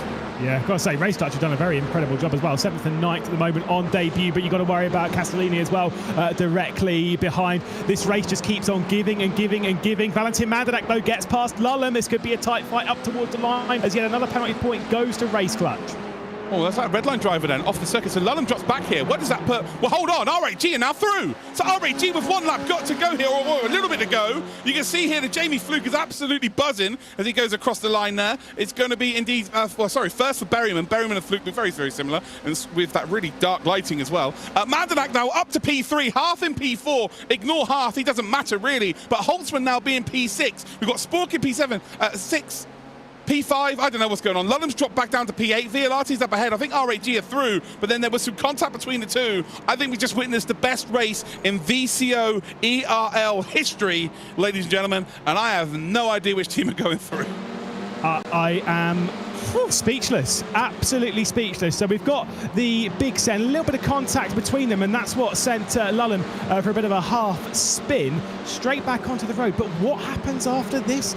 It's just, I mean, ridiculous, absolutely ridiculous, crazy stuff. That little bit of contact must have broke his car. Yeah, well, Lullen went out really wide, left the door open. The RAG had every right to be on the inside, and then just sort of turned it onto the apex as if no one was there.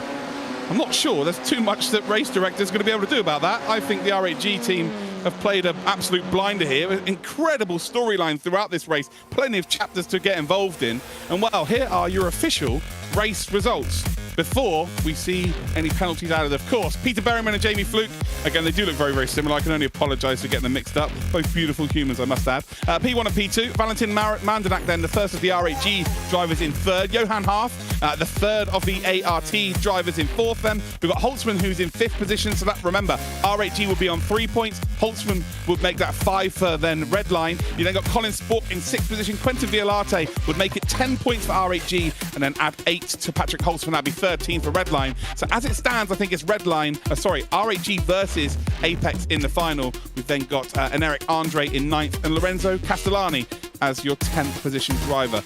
Just a little bit further back, then Lemonek played his part there for RAG. He's in 11th position. We've then got Toff. We've then got Milikangas. We've got Bernardini and Ferreira on the first lap. And then we've got Koroshavin, Antunes and Enzo Benito, who unfortunately did not finish the race. Lewis, what an incredible race. Can't wait for Arjuna to indeed dissect what he's just witnessed. I'm sure he's probably lost his voice as well. I'm sweating. I'm absolutely sweating. What a race. I mean, what a day we've had so far with the heats that we've had, the quarterfinals and now the semis. Every single race Arjuna has just delivered the utmost drama.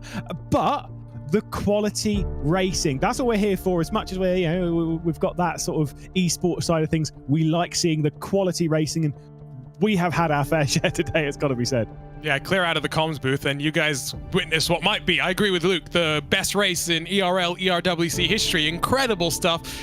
We will let Race Control come to their final verdict. It's going to probably take a couple of minutes. I have no doubt about that one. The one thing that we know for sure is it is the Apex Racing team that are going through to the finals. And what a turnaround, Luke, after it was a struggle, a dismal 3 rounds for them in the Spring Cup.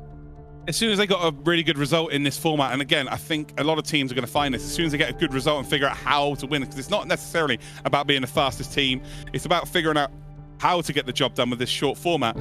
then you're going to see more consistent performances. Apex, arguably, have looked the best team since they got their first victory. They've looked the best team in the whole organization. Obviously Redline have been performing well as well. But yeah, those are the two really that are the sharp end. And it was RHG, really, wasn't it, that we were talking about earlier this year, that were sort of the pretenders to the throne with Redline, of course. Unicorns of Love on ACC, they're just, it's a different beast when it comes to that game. And Veloce in the early stages, especially in the World Cup, they were one of the teams to beat. But Apex, we know how strong they are. They figured it out, and they've got a roster that can really challenge, and maybe challenge for the Masters as well.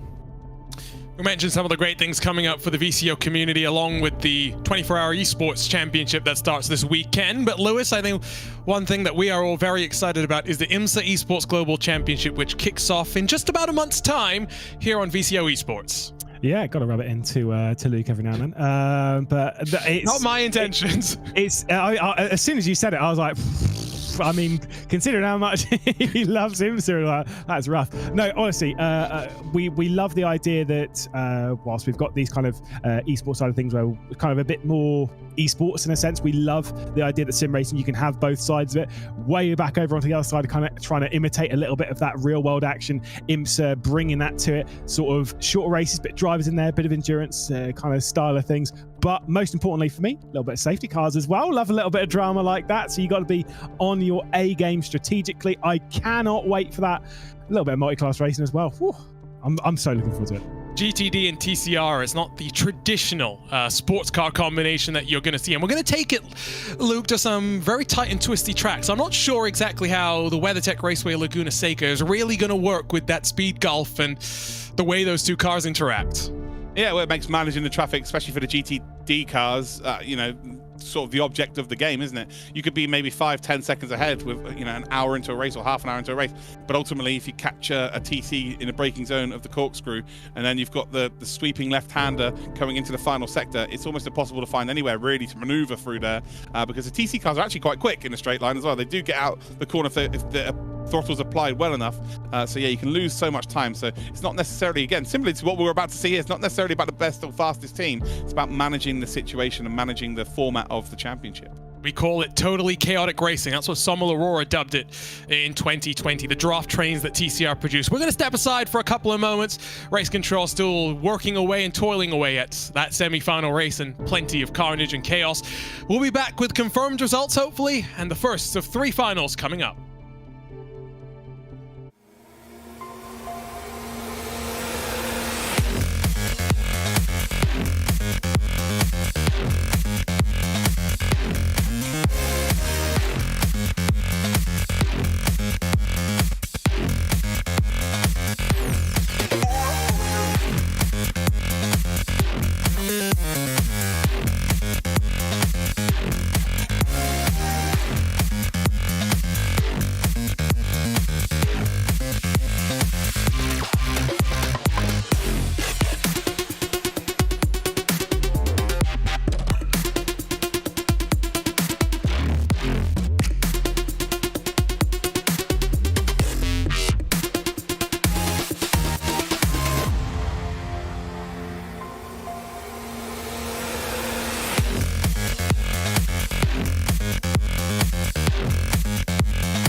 Well, drama is afoot. We'll get to the story of the race control decisions out of the semi-finals in a couple of moments. We welcome you back to VCO Esports and the Esports Racing League Fall Cup opener from iRacing and its virtual Fuji International Speedway. My name is Arjuna Kankipati, along with Luke Crane as well as Lewis McClade. Does look as though there were some penalty points coming down to R8G, and that is why we are still waiting for race control to finish things up. Provisionally, it's not confirmed just yet. I have them tied on points, and R8G would take the tiebreaker by virtue of the best finishing positions. Now we know, Luke, why we're waiting for race control. Yeah, we will. We always want to make sure we get the perfect result. Well, not perfect result, sorry. We get the right result. Yeah, sorry, I don't know what I'm talking about here. But yeah, you don't want to go into the final and then get halfway through and go, oh, hold on, actually the wrong team are in the final. So yeah, we've got to make these decisions done properly, so it's all good in the hood. And well, it looks like we are going to get that, so it's all good. In terms of this final then, Lewis, we were kind of chattering during that break, and I think you and me are both kind of on the same page that maybe this is not going to require the third and final. Maybe the Apex Racing team can get it locked up in two quick races. The third and final. Yes. No, I think that Apex are looking super strong today. And not only that, they have the tactics nailed down. We saw it in that race where essentially, qualify first, second, third or fourth maybe, and then you use your third driver to essentially slow the entire pack down, and that's what will allow the top two to clear off. If it's against R8G, then maybe they got the rhythm, but I think it might actually be against Redline. It is, because I've just realized that after the Spring Cup, we changed around the rules at Luke's request as well. It was a good suggestion he made, right? That the first tiebreaker is not going to be your highest finishing position. Instead, it is penalty points accrued, and so therefore, if you're tied... Whoa. Let's not get R8G in my DMs now. My request cancelled by another team. Suggested it. But it's a good suggestion, right? Because the incentive is rather to stay out of trouble than get the higher finishing position. So to that point, Luke, as it stands right now provisionally, it's probably Team Redline going through. Yeah, and I'm a very avid cricket follower, and when batsmen are dropped in the early stages of their innings, they tend to go on and hit 100. R8G have been given a second life here where they go on and win this. Getting me confused, because I think R8G are the ones that are going to miss out because of the penalty points. We're still letting... Yes, we are going to let race control try and figure this one out. Lewis was typing away while I was going through my moment of revelation. So yes, we did figure it out. It is apparently confirmed from race control, Lewis. Apex Racing Team versus Team Redline in the finals. Yeah, which is what we expected realistically coming into it. They were the two favourites to move through, but you got to say Team Redline potentially getting a little bit lucky there. Maybe with that penalty going the way of R8G, which was what's decided that. Now, in that race, they looked like they were working very hard to get fourth, and like obviously seeing Apex running away. This is a very different ball game. Redline know how to battle 1v1 or 3v3.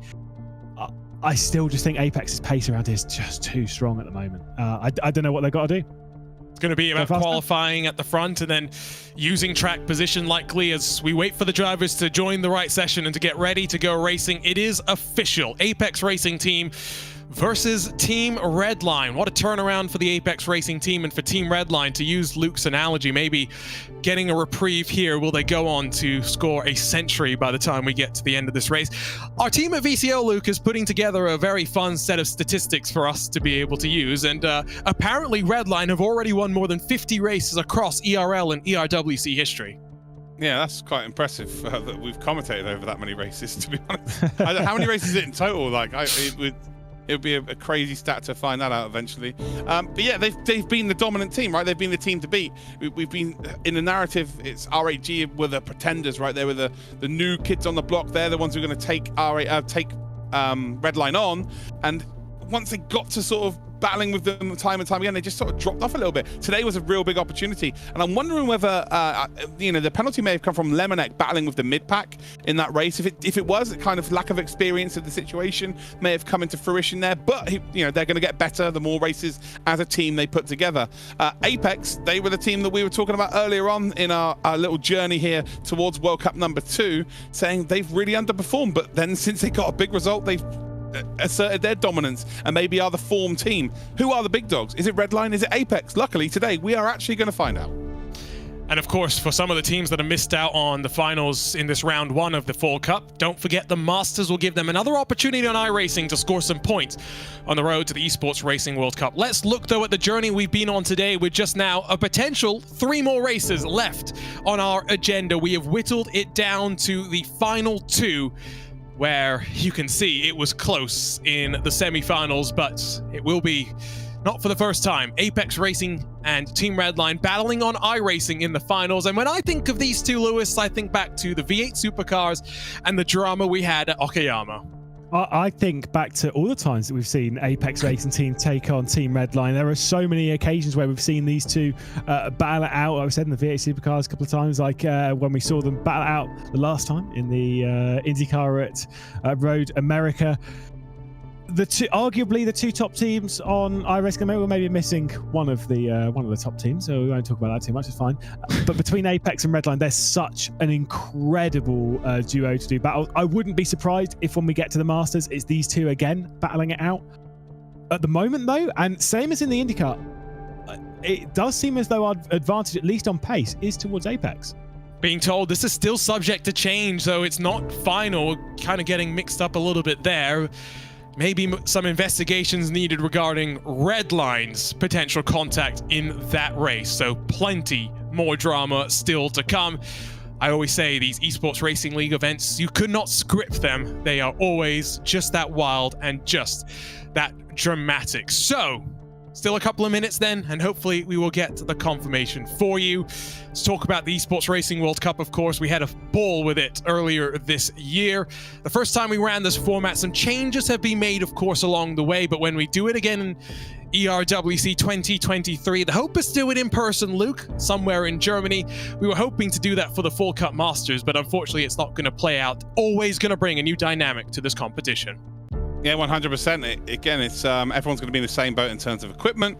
Everyone's going to have the same connection, so no one can argue about having a worse connection than someone else, and all of that good stuff. And also, you know, if you race really aggressively and maybe you're not used to confrontation, there might be confrontation afterwards because someone will give you an earful at some point as well. It is pretty much like real motorsport at this point, isn't it? You're going to be directly talking to your adversaries after the race. It's just a very different environment. And there's a lot of drivers that are super experienced with that, and they'll be like, yeah, water off a duck's back, it's fine. But because we've had COVID over the last 3 years, where it really has halted the progress of sim races, there's a lot of youngsters here who've never been in that environment. And they can sink or they can swim. Some of them, it will improve their level, but some of them, they will just shrivel up. So yeah, it will be super, super interesting. Lewis, I'll ask you this question. You're just coming off the Formula E in-person sim racing event. You know, when I was at the Porsche Esports Challenge USA, a lot of these drivers were competing against each other for different teams, of course, but there was a real sense of camaraderie amongst the group, and they enjoyed being pampered and spoiled by Porsche, that's for sure. What's your experience when it comes to maybe the likes of Jarno Opmeer being sat across from potentially David Tunitsa? Yeah, I mean, it's interesting having the LAN events, whether it's the highest level of sim racing or even at the lowest. It kind of brings out the best of generally of the people. You kind of realize every time we're racing on you're in your sim racing league, you're always driving around thinking that guy's a weapon, that guy's a something, that guy's other words that I can't say on this broadcast, etc. When you meet them in person, you're like, hey, these people are actually all right, because you're human, because you meet each other and you kind of get to know each other. You still race as hard in the sims, but it's just it gives that extra environment, and even the toughest and fiercest competitors in sim racing get along. When I did the Formula E Accelerate, like genuinely, you had the Red Bull drivers, Graham Carroll, I've got to say it, it's fine, and obviously Freddie Rasmussen and whatnot, all sitting around the table with I had to, I'm sorry mate, with Jarno Opmeer, with Bonnehouse. They were all just sitting around chatting, because it's almost like the team doesn't really matter that much. They're just there for a bit of fun and a bit of banter. And the money, obviously, but we won't talk about that. You're trying to get yourself in a little bit more trouble, yeah, it would seem. Confirmation, it is final. Redline will advance after 3 penalty points handed down for R8G. It will be the battle between the Apex Racing team and Team Redline. It's familiar to those that have been around iRacing for the last 5 or so years. These two have done battle in iRacing finals before in the ERL. They'll do it again in this Formula 4 at Fuji, with momentum surely on the Apex Racing team side. So the Corby crew will go up against The Verstappen gang, I'm sure there's a better nickname in there somewhere. This should be a lot of fun, and we'll go back to the question about how many finals that we'll need if it's Apex versus Redline, Luke. I think you have to go 3, to be honest, just by the history of both teams. They're both at the top of their game at the moment as well. Redline may be struggling for pace in the semi-finals, but in the quarterfinals, they were a 10th clear of everybody. So I'm not too sure that they are lacking pace today. Maybe just had a bit of a bad session. All 3. Lewis, do you agree? No. I'm gonna go with my heart. I'm gonna go with 2, mostly because I want to disagree with the league. But I'm gonna go with 2. I'm gonna go Apex, and I'm gonna go with 2. My heart's kind of sat on that. I think that Apex just have the pace, and it seems like they have the strategy right now. It's really hard to really count out Redline, at least taking it to them. And hey, Redline could very easily win this in the same vein that Apex could. It's so open between the two, but I think it's going to be Apex in 2. I think I agree with you, Lewis, just because since Apex got a result to what Luke was saying earlier, they've been showing up with a purpose, prepared and ready to go from the off every single time. But I think qualifying is about to get underway, Luke. We are ready to go for the finals for the first time in the Fall Cup. Well, I step away now, ladies and gentlemen. I'll leave you to Arjuna and Lewis. Enjoy, because this is going to be an absolute cracker. It's time for the final.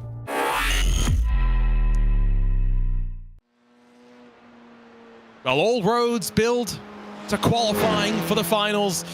28 teams have become 2, and it's 2 familiar names in the ERL finals.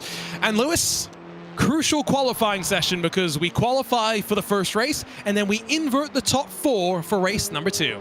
Yeah, and we've kind of said before that the magic number for the train was 5. I think in this it is genuinely 6. I think we're going to see all 6 of them very close for the entirety of the race. In that sense, I am actually not so sure how important qualifying is, because I think you could genuinely start this race 6th and be leading at the end of the first lap. That's just how tight these races are going to be. Only 5 laps. Obviously, we've done a couple of races at 7, an estimated 7 laps. The races before that were at 6. The finals, we shrink it down a little bit, about 8 minutes long. So roughly 5 laps. Means you kind of lose those extra couple of opportunities. They'll all keep in their head who needs to win, how to win. Obviously, leading into the final corner seems to be the main option. It's going to be a tricky one. And I think this is also the type of race where we said it before, it will be about working together through the team. Communication going to be important. Maybe the familiarity with this competition going to favor the likes of Benito, Holtzman and Lalum. So Berryman will wind up for the first of his qualifying runs as we jump on board with the Apex Racing team driver from that Apex Racing team facility. They have well and truly been working hard to get everything underway. Was talking with John Robertson, says he's spent more times building rigs recently than he has been actually behind the wheel, buttoning everything up for September 25th. But one thing that Alex Simpson mentioned in the chat that we had with him earlier on today, Lewis, is just how much this facility has created an environment where the rising tide lifts everyone, because it's not just the Apex Racing team that's there, it's Apex Racing Leagues, Apex Racing TV, and everything Apex does within sim racing.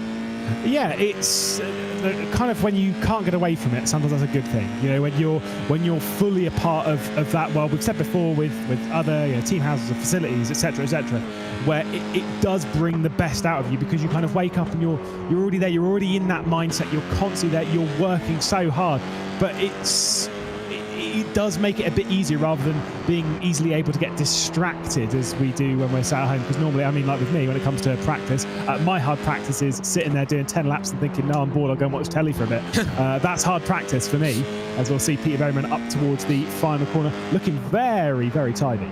Yeah, it's been smooth so far. No draft, of course, in these qualifying sessions with solo car qualifying, so it's all just about keeping the tires where you need them to be. You only really get one flying opportunity, although Berryman might get to the line with enough time to convert for 2 flying lap attempts. As soon as qualifying is finished, that is it in these heat sessions. So with 138.804, it is going to be good for Apex Racing team in qualifying. We wait for Holtzman, a 1 and 2 provisionally for Apex. Oh, 38.9, it's going to remain. Do you know, that is pretty much the qualifying order we were calling before this. We were saying it was going to be a 1-2 for Apex and Johan Half was going to be 4th. that is exactly what's going to happen in this qualifying session. Whether there's any more to give, it does seem as though quite a lot of teams are just doing the one-time lap, which does surprise me a little bit with this car. I think the timing is a little too tight for two-time laps, but you can see Jamie Fluke staying out there and just trying to get the absolute most of it. It is typically the second lap time, which is the faster one in this car. Benito is trying as well on his second attempt, and he's actually up a couple of tenths of a second, so do watch out for him, at least for the time being. The margins, as always, finitely small. 700 splits first from third. Benito was only just over 3/10 slower. And with draft, as I think Lewis was alluding to earlier, it will be a 6-car train that jukes it out for what will just be 5 laps here at the virtual Fuji International Speedway. We watch Jamie Fluke wounding up through the final complex of corners, get on to the power, and we'll see the lap time for Jamie Fluke, as it might actually be trending quite well with a 1:38.815 to beat. It is going to be tight towards the line. You can see the timers ticking down. The line is quite late. He's going to... Oh, I think he just crossed it. Didn't improve, though. Did an 8.69. So pretty tight, but it's still going to be an Apex Racing Team 1-2. One page to look at for the grid. It's nice and simple. Berryman, Fluke, front row, Lullum, Harth. Row 2, Redline, Holtzman, and Benito round up the 6-car field. As always, delighted to have webcams for every single one of our drivers, and we will be featuring them and showcasing them through the course of these finals. So we'll keep an eye out on the various facial expressions. Jamie Fluke grabbing a drink of hopefully water. Johan Harth has got some brand new 3M gloves on as well. So some snappy looking 3M boots from both the Apex Racing Team and Team Redline drivers. So do go check them out as the 6 drivers, Lewis, get ready to rumble. Yeah, all the Apex team on the left, all the Redline team on the right. All looking pretty calm at the moment, and there is something with this bunch. I don't know if it's like part of their mentality and stuff, but typically when they're in the middle of the race, you wouldn't really know that they're so stressed out, because they all look dead calm. We always say, right, that is, especially in sim racing, when you don't feel the physical nature of the car, it's the mental strength and fortitude that plays an increased role compared to physical endurance, and that's why the bigger the team, the more emphasis you find on a holistic approach to racing. Of course, we'll get underway in a couple moments time with just 6 drivers to take to the grid. 2 minutes left to go before we'll see the lights come up, the engines roar, and we go racing for these finals. It's been a roller coaster for so many teams in this Esports Racing League, and for some, like the Apex Racing Team, they've just been waiting for this Fall Cup to be focused on their home platform where they can really showcase what they're all about. Well, yeah, of the 2 that we've had so far being the Spring Cup and Summer Cup, essentially that those that have been the highest point scorers through the season haven't then gone on to win the Masters and then win the Cup. Of course, in the first season, Unicorns of Love went on to win. Last season, Redline went on to win, but in both those seasons, the first season, Redline really were the strongest team all season. Last season, Apex were the strongest team. For me, this Masters will be between one of these 2. I can't tell you which team it's going to be right now, but for me, it's going to be between one of these 2. Of course, we still got those rounds on Assetto Corsa Competizione as well as rFactor 2 to come. You'd expect the relationship for the Apex Racing Team with the Unicorns of Love to continue. Maybe we'll see guest drivers in their stable for the next 2 rounds. Very interesting to track. Of course, the new liveries, the blue instead of black on these Team Redline cars, and then of course the distinctive red line straight down the center. All 6 cars are on the grid. We'll still wait for 30 seconds before we fire them into turn number 1, and we really have not seen drivers struggle to get the car off the line. No, it's not a hard car to get off the line, especially not here. It's slightly downhill on the start and then becomes very downhill almost immediately, especially on a race like this. Even if you're on the front row and you basically stalled on the start, you'll be 6th going into turn 1, sure, but you're in the slipstream train. There's not that much drama, not that much risk behind it. I think the biggest pressure on the shoulders here is actually on Johan Harth in 4th. He's got a lot of work to do for his team to keep those Redlines at bay.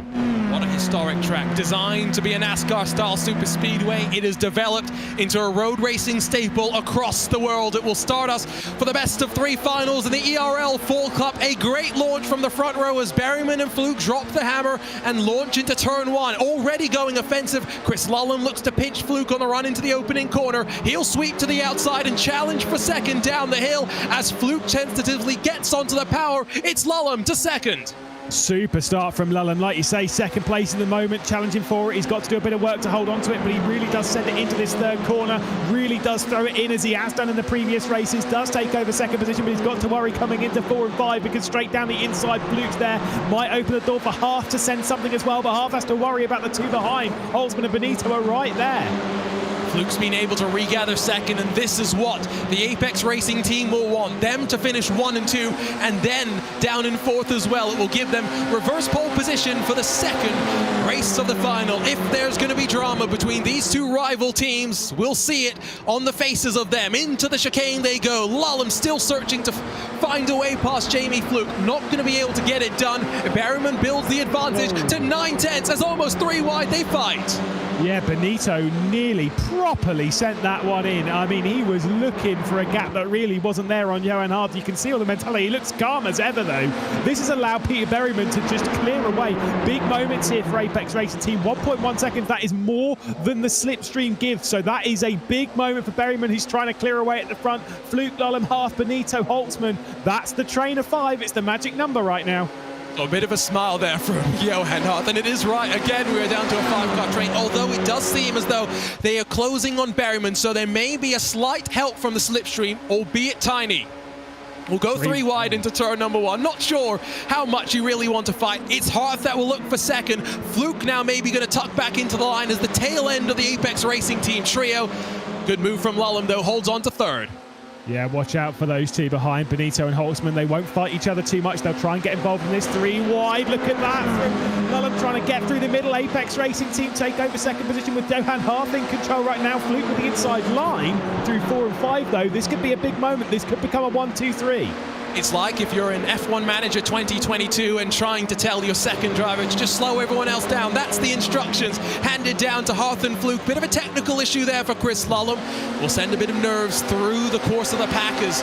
Berryman is now clear, 1.7 seconds away at the front of the field.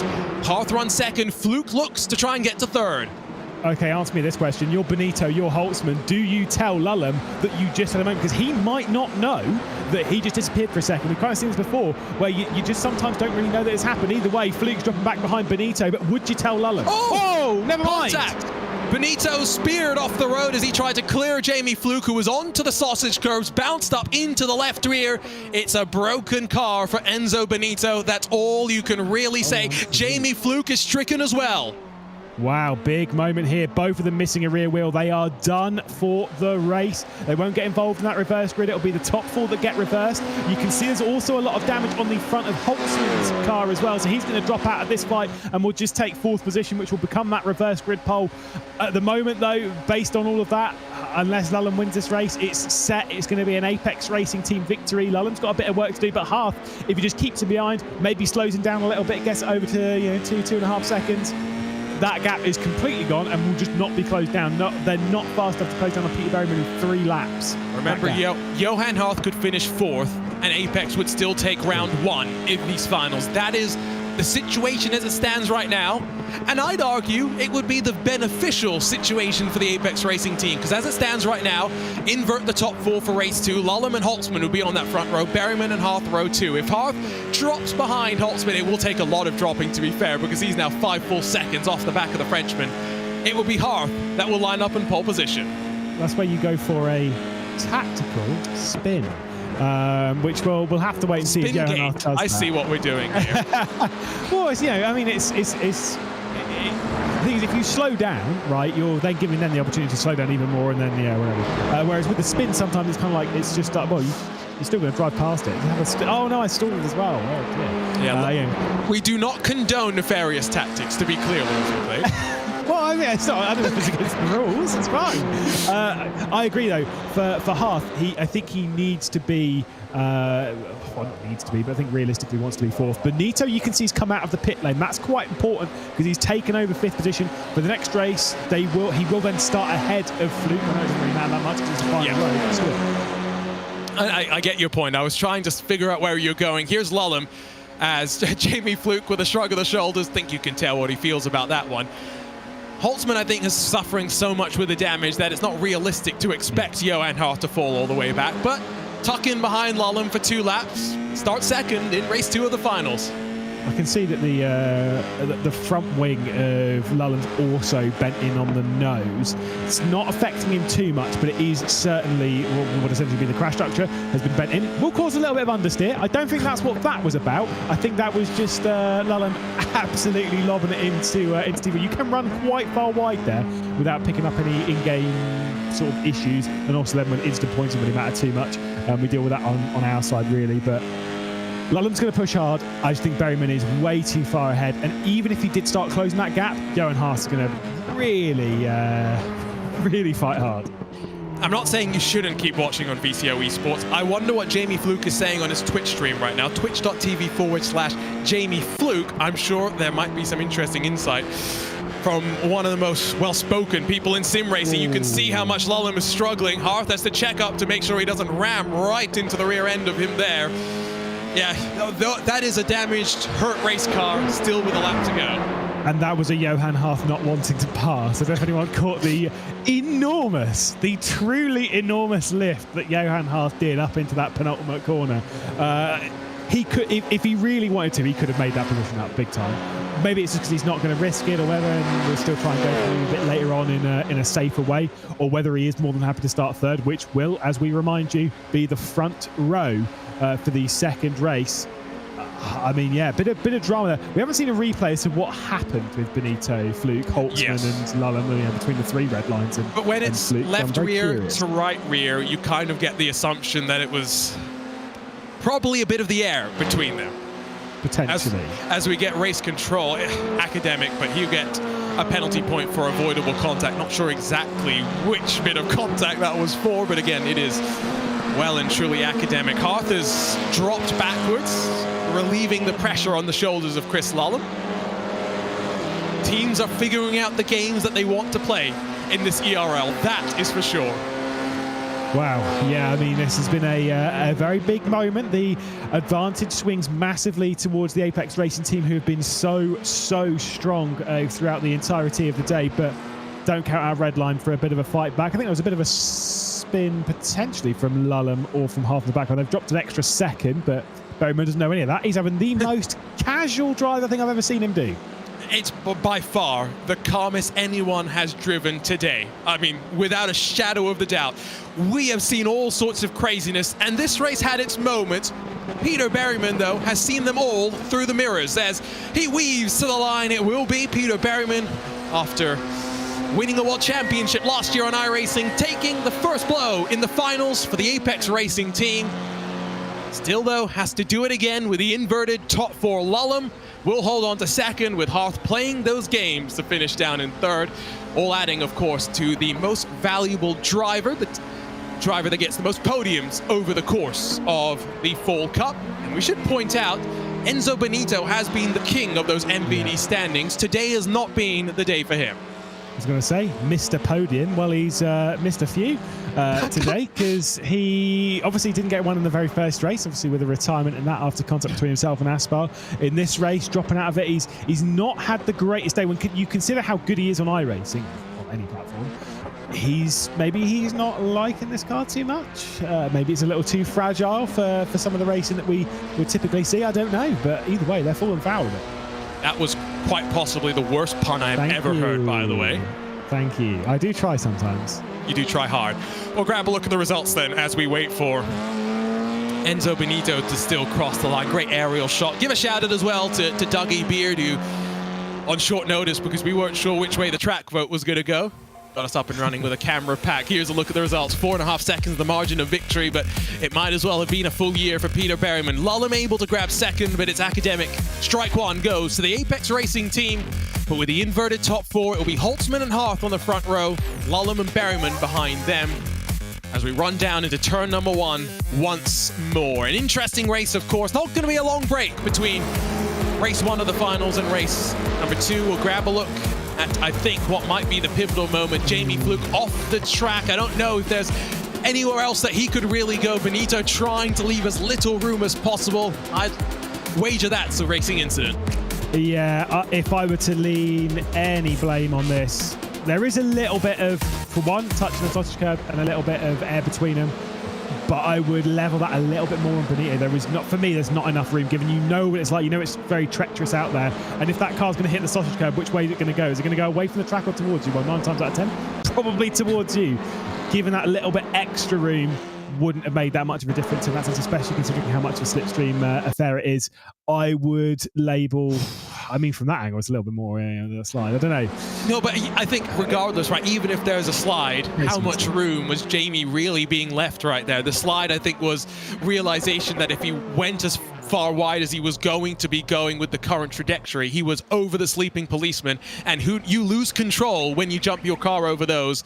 I think Jamie Fluke just trying to stay out of harm's way. So, calm for once at the Fuji International Speedway. We will fill the valley once again with the roar of engine noises. Let's look forward as well to 2023 and ERL 2023, Lewis, because of course this is a track known for the weather system around it and how unpredictable it can truly be. Imagine having an ERL event with totally random weather from race to race.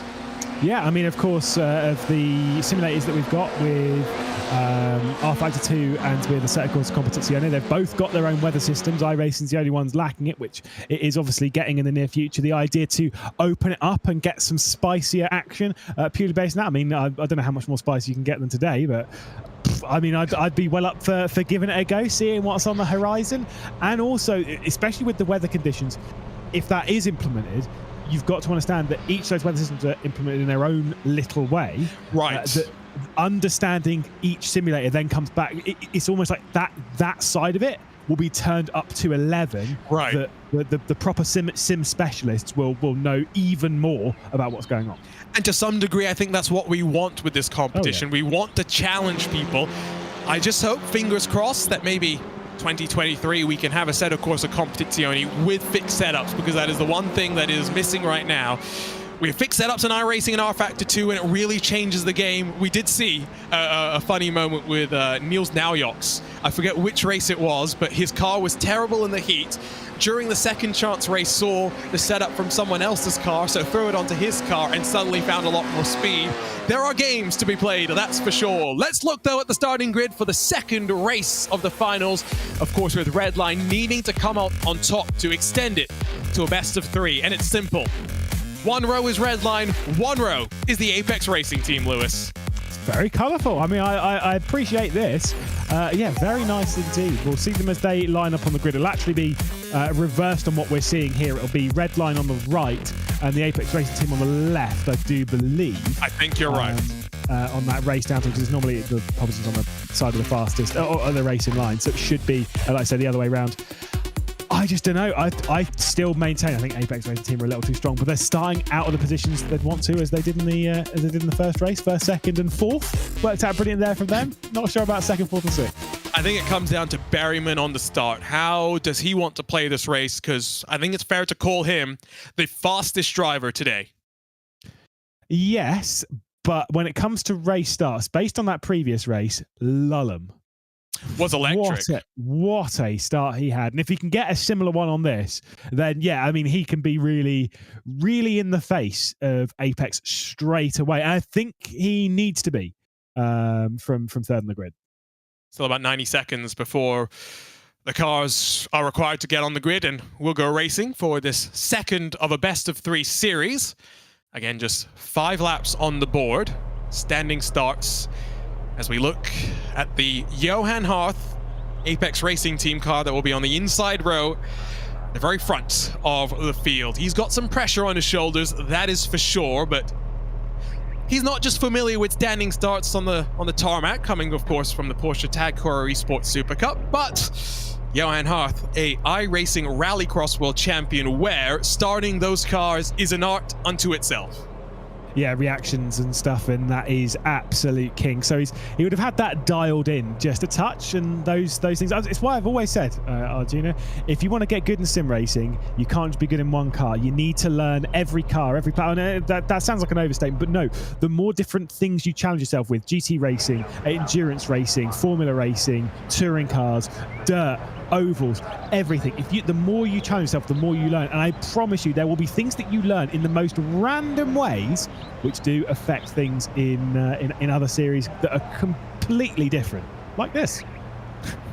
This is a series like no other, and it is bringing a format of competition that embraces the term esports racing rather than sim racing. It celebrates the unique things that we could only do in the world of virtual motorsports, traveling around the world, throwing whatever cars at whatever tracks with whatever race points format structures we would like. But now it is on Team Redline to strike back as we get ready to go for the second of the best of 3 final in the Esports Racing League Fall Cup season opener here on iRacing at the virtual Fuji International Speedway. A great jump immediately from Patrick Holtzman, who says no thank you to Johan Harth and slams the door shut on the run in towards turn number 1. You can see some indecision from Peter Berryman as he looks to mind his P's and Q's on the run into the opening corner.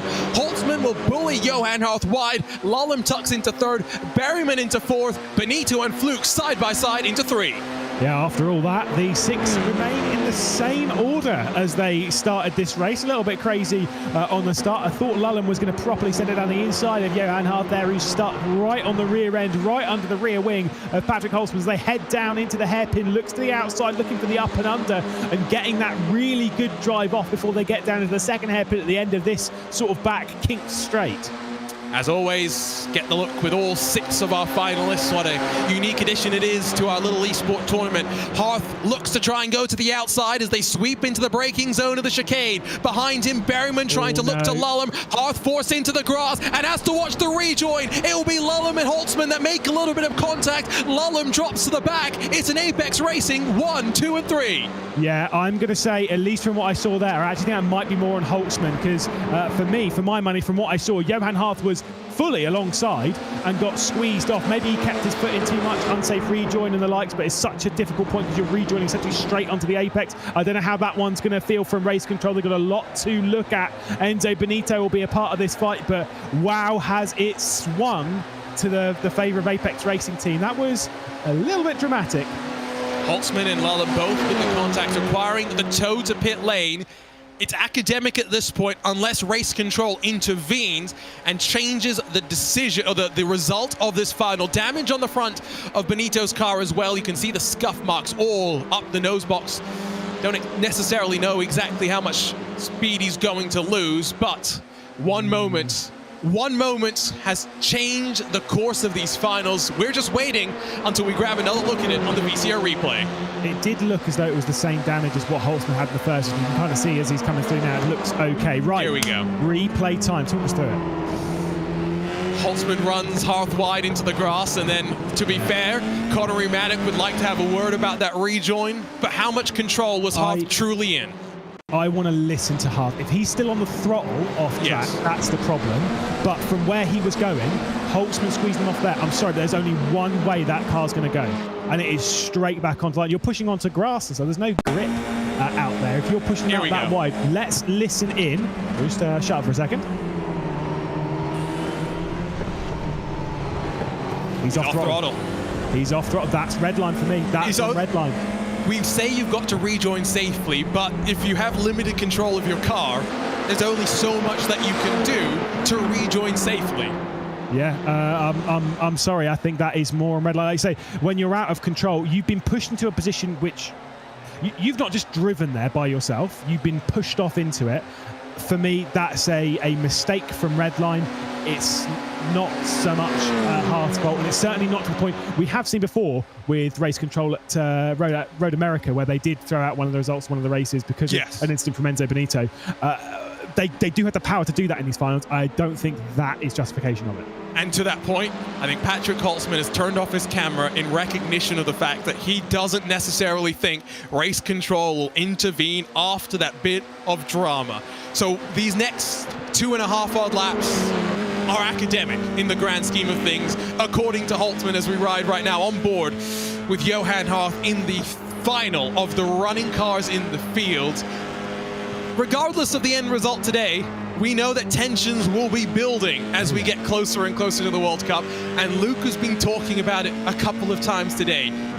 The environment will be different when you're in person fighting in the finals than it is right now fighting across the world.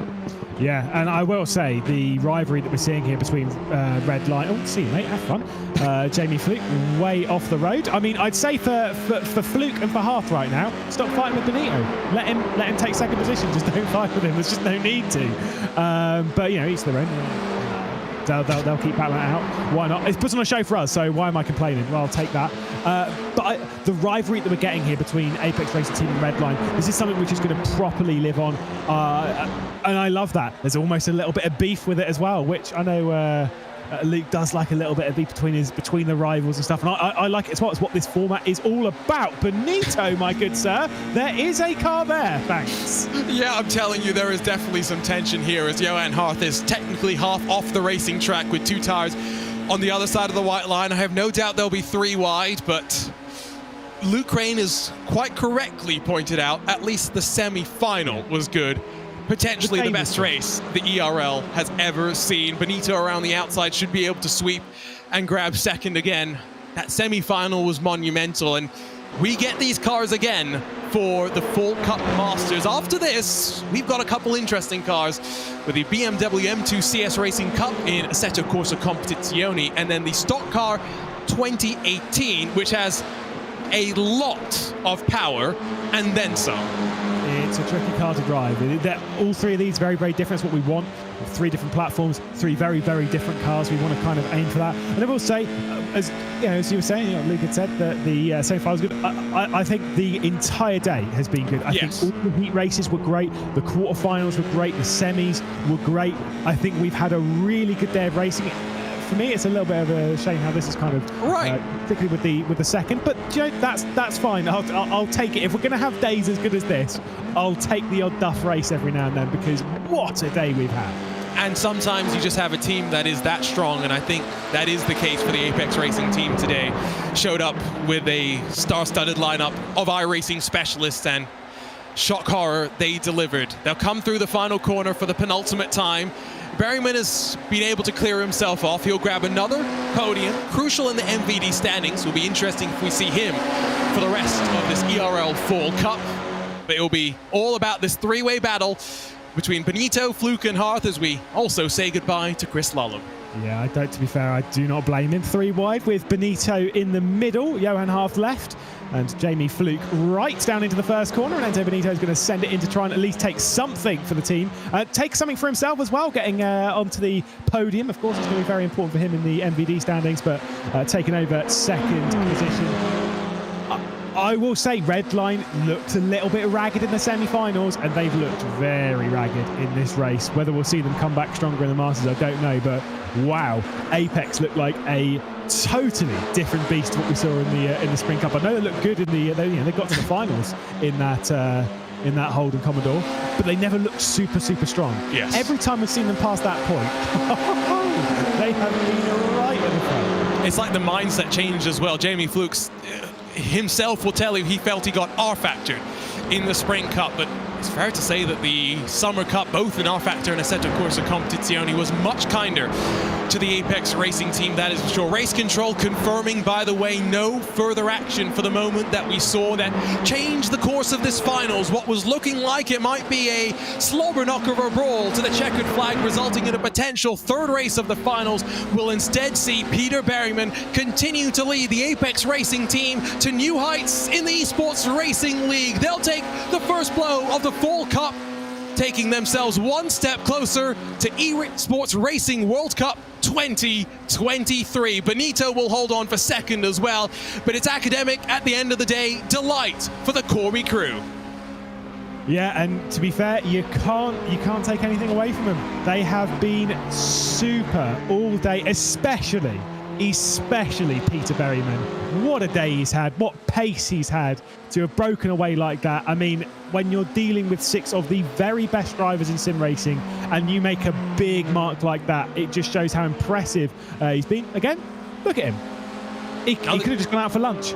He looks so calm. It is just another day at the office, isn't it, for these guys? They'll celebrate, of course, after the fact. Jamie Fluke and Peter Berryman living in apartments across from one another, because Peter Berryman and Kevin Ellis Jr. are bunking up with one another. I've heard all sorts of shenanigans coming from the two of them. Got a Discord call a couple of days ago from Kevin Ellis Jr. at a time of the night when I did not expect him to be up. It is seeming to be a bit of a trend, though, Lewis, before we grab our final race results. We're only requiring 2 of these finals to get stuff sorted. Yeah, like I said, I think this is a bit of an understanding of the format a little bit more. When we started out, and it was very new to us in ERWC 1, and of course in the Spring Cup as well, we needed 3 for the first 6 finals, I think it was, 5, 6 finals. We needed all 3 races. From then on, it's just really been the 2 with, I think, 1 exception. I think it's just as the teams are understanding how to drive differently and how to adjust your driving throughout the day, and it's what's pushed them forward. And also, maybe it is, we've had a couple of different winners to add to it, but we are seeing a lot of the same teams in this format, Redline and Apex particularly, a bit of RHG, which means that those teams that are kind of jumping into this, they're really, really getting used to it, and especially with the Masters to assist in that, it just shows. And don't forget as well the performance that we saw from GTWR Esports on Assetto Corsa Competizione in the Summer Cup. That was a pleasant surprise for us, and these donuts are well earned and just adding money in their pockets, points as well on that road to the Esports Racing World Cup. Live in person in mid-February in Germany. It will be a delight to have 12 of the best sim racing teams battle it out to be crowned Esports Racing World Cup champions. We'll grab a look though at our race results, and once again it's Peter Berryman with yet another podium to add to the most valuable driver award. He wins by 4.3 seconds. Enzo Benito grabbing second in front of Jamie Fluke, a photo finish 700 splitting the 2 of them. Johan Harth was so elated with victory, he was drifting across the line. He comes home for 4th in front of the Redline duo that came together at the chicane on the opening lap. Lullum and Holtzman round out the field today, and despite the slight disappointment for Redline, at the very least they were able to salvage a finals appearance and continue to be one of the dominant forces no matter what platform in this Esports Racing League. We'll bring on in our good friend Luke Crane as we celebrate the Apex Racing team as winners before we get our post-race interviews underway. I mean, Luke, a dramatic way to crown Apex our winners. Yeah, they've looked good all day as well. It was no surprise really in the end.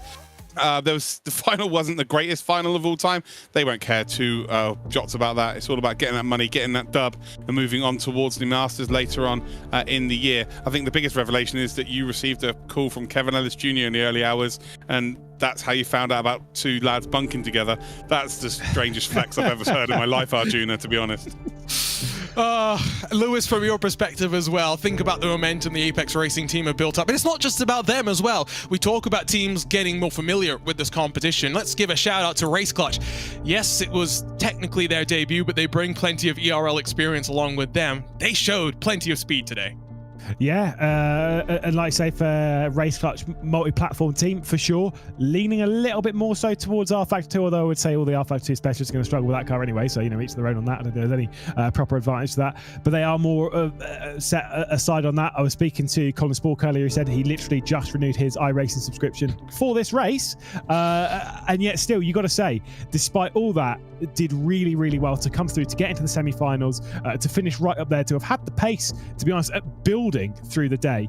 That's a major respect to them, to not to build up to the ERWC II, because they're obviously not going to be in it because they're way too far back on the points, but for 2023, where we're going to see them march to, and hey, even throughout the rest of the full cup.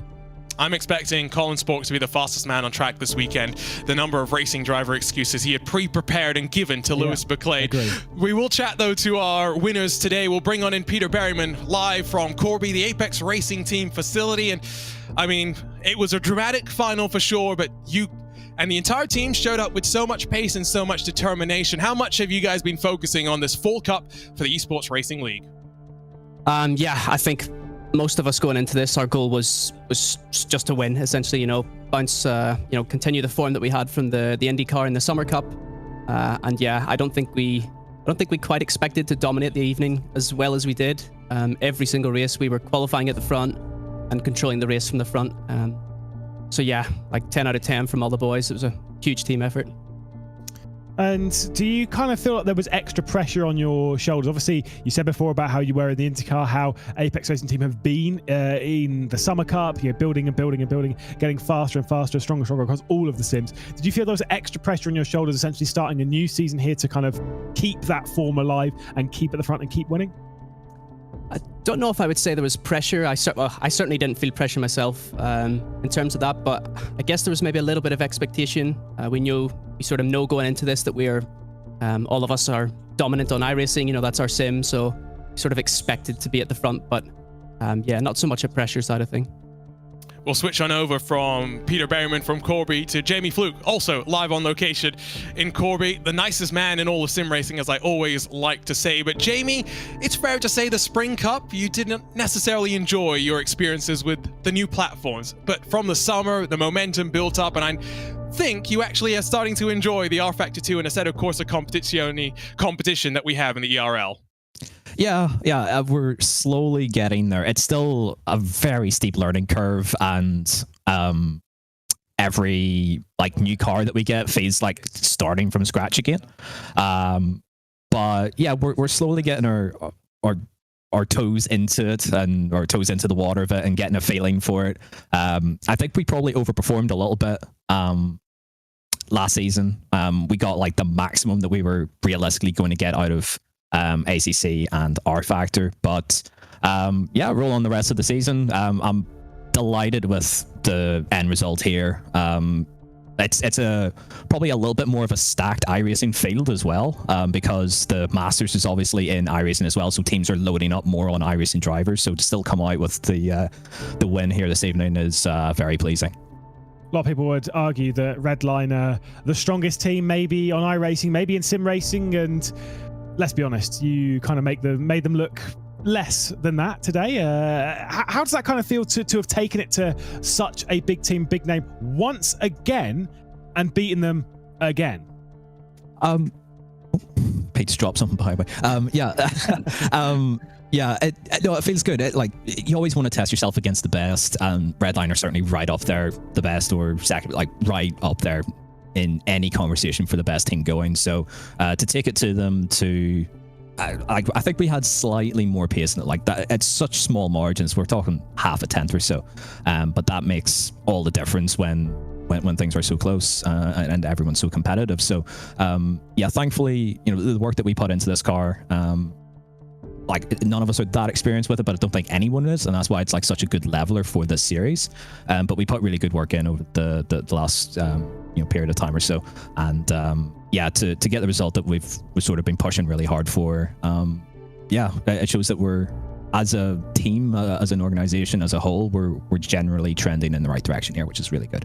We'll jump from Corby to France because we don't want Pete to drop something else that will make our broadcast not suitable for everyone to watch. Of course, Johan back home at France, where he'll be traveling back and forth to the Apex Racing Team facility in the coming months. But Johan, you and I had a bit of a chat yesterday about the track choices for today, and I was kind of saying no Fuji, thank you, and you're saying yes Fuji. It turns out you were right. That looked like a lot of fun. Yeah, a lot of fun all day. Didn't really expect anything good from Esports, so I really hoped we had to race Fuji, and it turned out it went really well for us. I mean, I was very much back in the Mosport type thing. I would have preferred that. But, Fuji delivered in such fantastic ways all the way throughout the day. Talk us through, though, those finals. You versus Redline, taking them on, especially with that second race. Talk us through those kind of moments, what the mentality was like. Heartbreak, maybe even a bit more than that. Yeah, a bit of heartbreak, of course. But yeah, from just after qualifying, when I saw that Peter and Jamie were P1 and P2, it was all planned already. Just like the qualifying on the semi-final, it was my job to overtake the first red line car and then back it up a bit to give a little bit of a gap to Peter and Jamie, and worked out pretty well in the end. Jamie got dragged out, so it was a bit messy, but yeah, the job done. Thanks for joining us, Johan. A great run for the Apex Racing team that, of course, the team will look to build on as we move forward in this Esports Racing League Fall Cup. We'll bring back in our good friend Luke Crane as we get ready to say goodbye. And Luke, a lot of fun, of course, to be back together as a crew, but we have a couple of weeks off. We'll do it again. This time, of course, we'll head to Assetto Corsa Competizione in the BMW M2CS Racing Cup. Yeah, cannot wait for that. It's effectively a glorified road car, isn't it? It's got not a lot of help for the drivers, so we will, again, really test them. And I feel like it's the best car in the game for racing, full stop, to be completely honest. They can run really close to each other. There is going to be some door banging. I feel like we're going to have very similar outcome in terms of the racing we've had today. I think we're going to have that throughout the whole of the Fall Cup, to be honest. I do want to give a shout out, though, to Balash. I think, again, we spoke about Race Clutch. I think they really upped their game. Their new partnership is really coming into fruition, and it's still a very inexperienced squad considering racing together. Give them a couple of events, I think they might be right in and amongst it. And Lewis, while this car relatively low powered, same can be said about the BMW M2CS Racing Cup car. The choice of car for rFactor 2 is one that is going to frustrate, I think, the drivers more than any other car we've seen over the course of this ERL as we break out the Stock Car 2018. It is a NASCAR Cup car, but with a whole boatload more power than drivers will know what to do with. Yeah, got to be good with both your feet. No traction control, no ABS, no nothing like that. It's just about you and the car. It's very tricky to get on top of, locking up, spinning on the exit corners. It's going to be a very big part of that event. And to be fair, that's kind of it's seeing another side of driver control. And of course, it all builds to the ERL Masters on 2nd of November. We'll return to this iRacing Formula 4 car at a track that you'll help us pick. So make sure you stay involved on the VCO social media, because every couple of weeks, you'll pick our location for the Esports Racing League Fall Cup. Let's get confirmation of the final bracket before we say goodbye and confirm to you that the Apex Racing team walk away with maximum points, only requiring 2 of the best of 3 series to beat Team Redline. A great day for the likes of Race Clutch on debut and the Leo Racing Balish combination getting to the semi-finals. Other combinations showing up well, the likes of P1 Esports and the Jean Alesi Esports Academy had some potential, unable to get to the quarterfinals. Unicorns of Love able to get to the quarterfinals with a couple of the Apex Racing team drivers. As well, let's give you the overall points for the Esports Racing League with 1 round of the Fall Cup in the books. Remember, 12 advance to our in-person Esports Racing World Cup 2023 in mid-February, live in Germany. As it stands right now, it would be hard to see the likes of Patrick Long Esports, Carbon Simsport, or the virtual drivers by TX3 and anyone below them to close the gap. It will be more, I would think, about seeding heading in to that World Cup. For now, though, it is time to bid you farewell. We'll be back on the 28th of September for the Fall Cup and Assetto Corsa Competizione. Plenty more esports action, though, on VCO, starting with the 24-hour series esports this weekend and so much more. So stay tuned on social media on twitch.tv/VCO Esports. For now, though, on behalf of the entire team at VCO, at P1 Gaming, and the SimGrid, for Mike Yao and Hugo Luis behind the scenes controlling the action, and for Luke Crane, Lewis McClade, and myself, Arjuna Kankipati, we'll send you off for now. We'll see you in 2 weeks' time to do this all again. We cannot wait for it. We'll see you on the 28th of September. So long and goodbye.